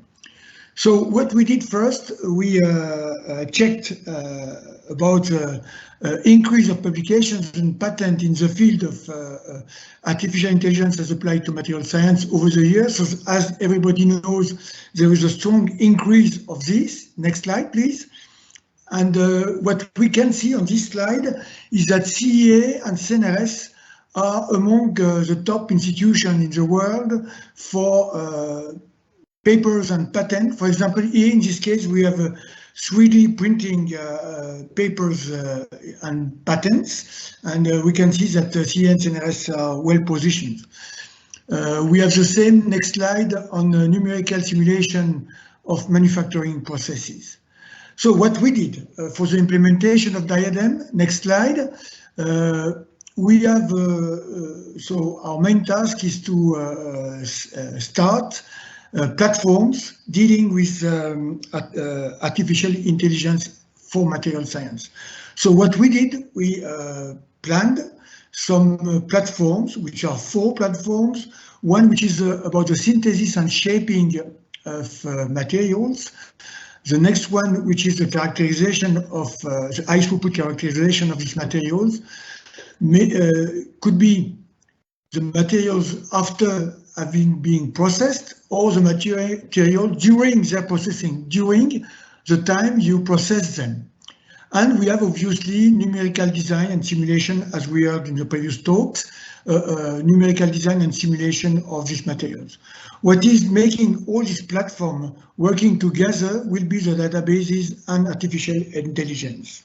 Next slide, please.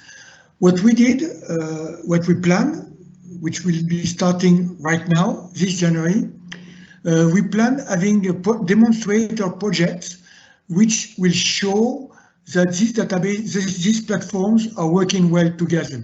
Okay, so we selected some projects, and this is DIADEM now. Next slide. We can see that we have defined 9 demonstrator projects around showing that this platform will be working together. Okay, so I will not give too many details about these projects, which are really starting now. But I can tell you about implication of involvement of University of Bordeaux in this project. So we can scan this. So if you can click once, University of Bordeaux is integrated in this project, which is called Integrated Approach of Durability, which is including some of the alloys that Stefan has just shown. Stefan is involved in this project. We have another project which is dealing with polymers, with accelerated discovery of hybrid organic, inorganic materials, including biosourcing of these polymers. And we have a lab, polymer lab in Bordeaux, University of Bordeaux, which is involved. We have one project which is about the process intensification using microfluidics tools. And we have a lab here, which is shared by University of Bordeaux, CNRS, and the company Solvay, which is a big chemistry company in France, dealing with synthesizing new materials using microfluidics. And we have a project which is intending to use artificial intelligence to speed up these processes of synthesis of materials using microfluidics.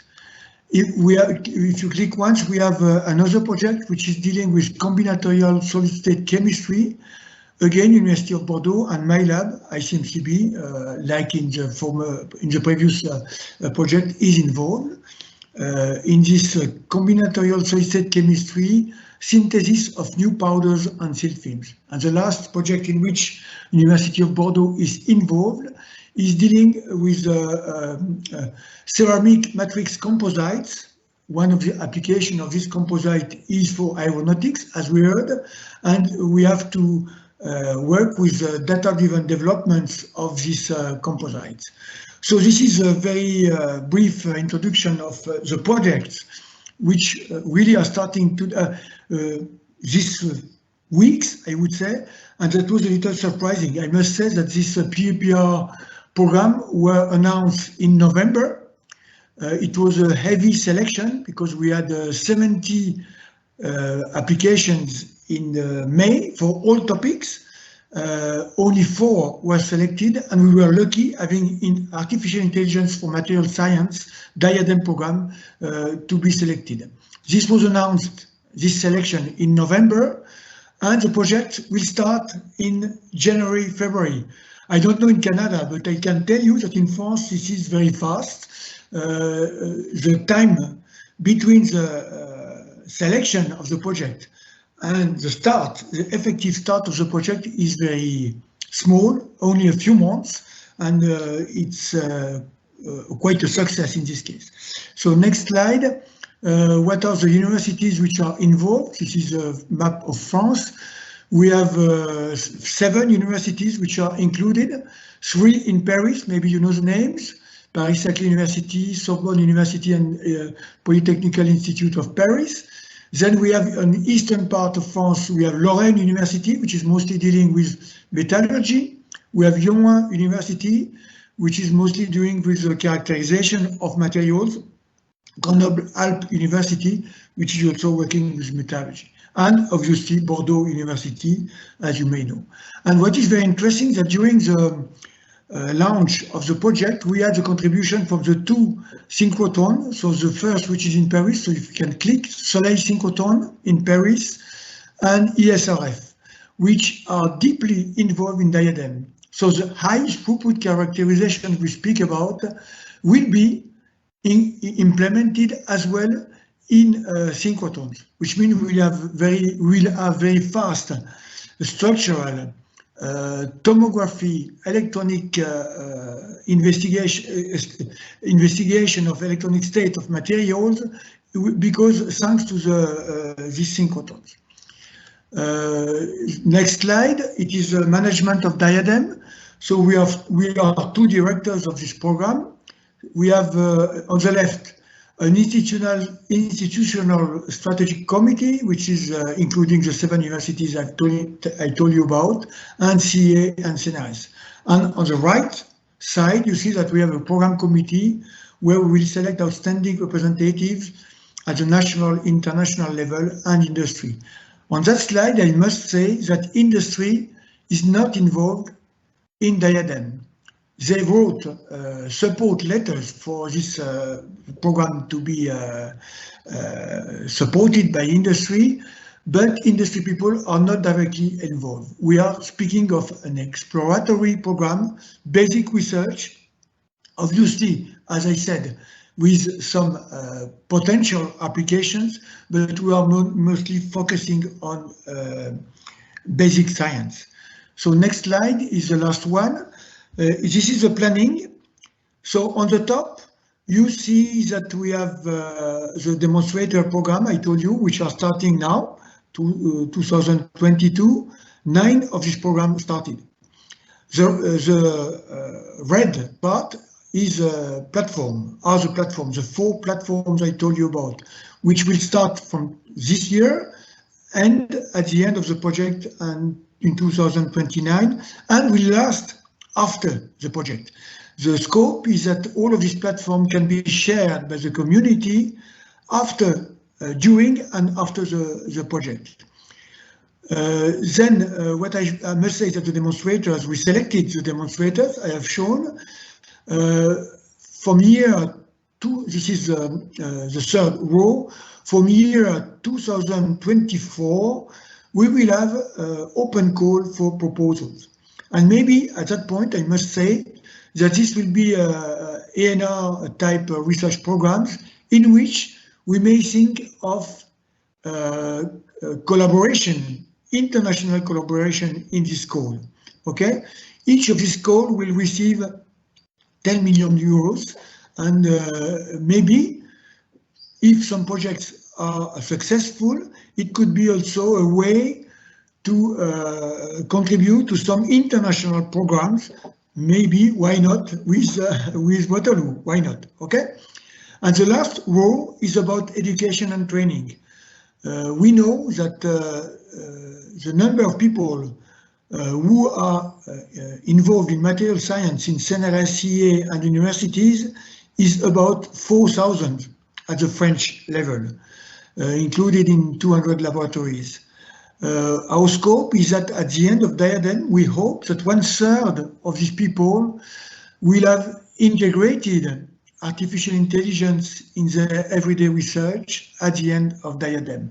This is why education and training is a key for the success of this project, which totally received 85 million euros. Most of this money will go for platforms and for the open calls for proposals. Okay, so if you that was my last slide. With that, I am ready to answer all of your questions. Thank you. Okay, well, thank you so much, Laurent. You know, this is a great presentation to put a wrap on the beginning from Jill Becker, who talked about this automated in-lab, and then you're now showing. You talk about, I think I'm getting an echo. You talk about this is totally a university initiative at this point. The term we use is foundational research. And then once we get industry partners involved, it's called applied research. Is there a vision at some point this expands beyond the foundational into applied research?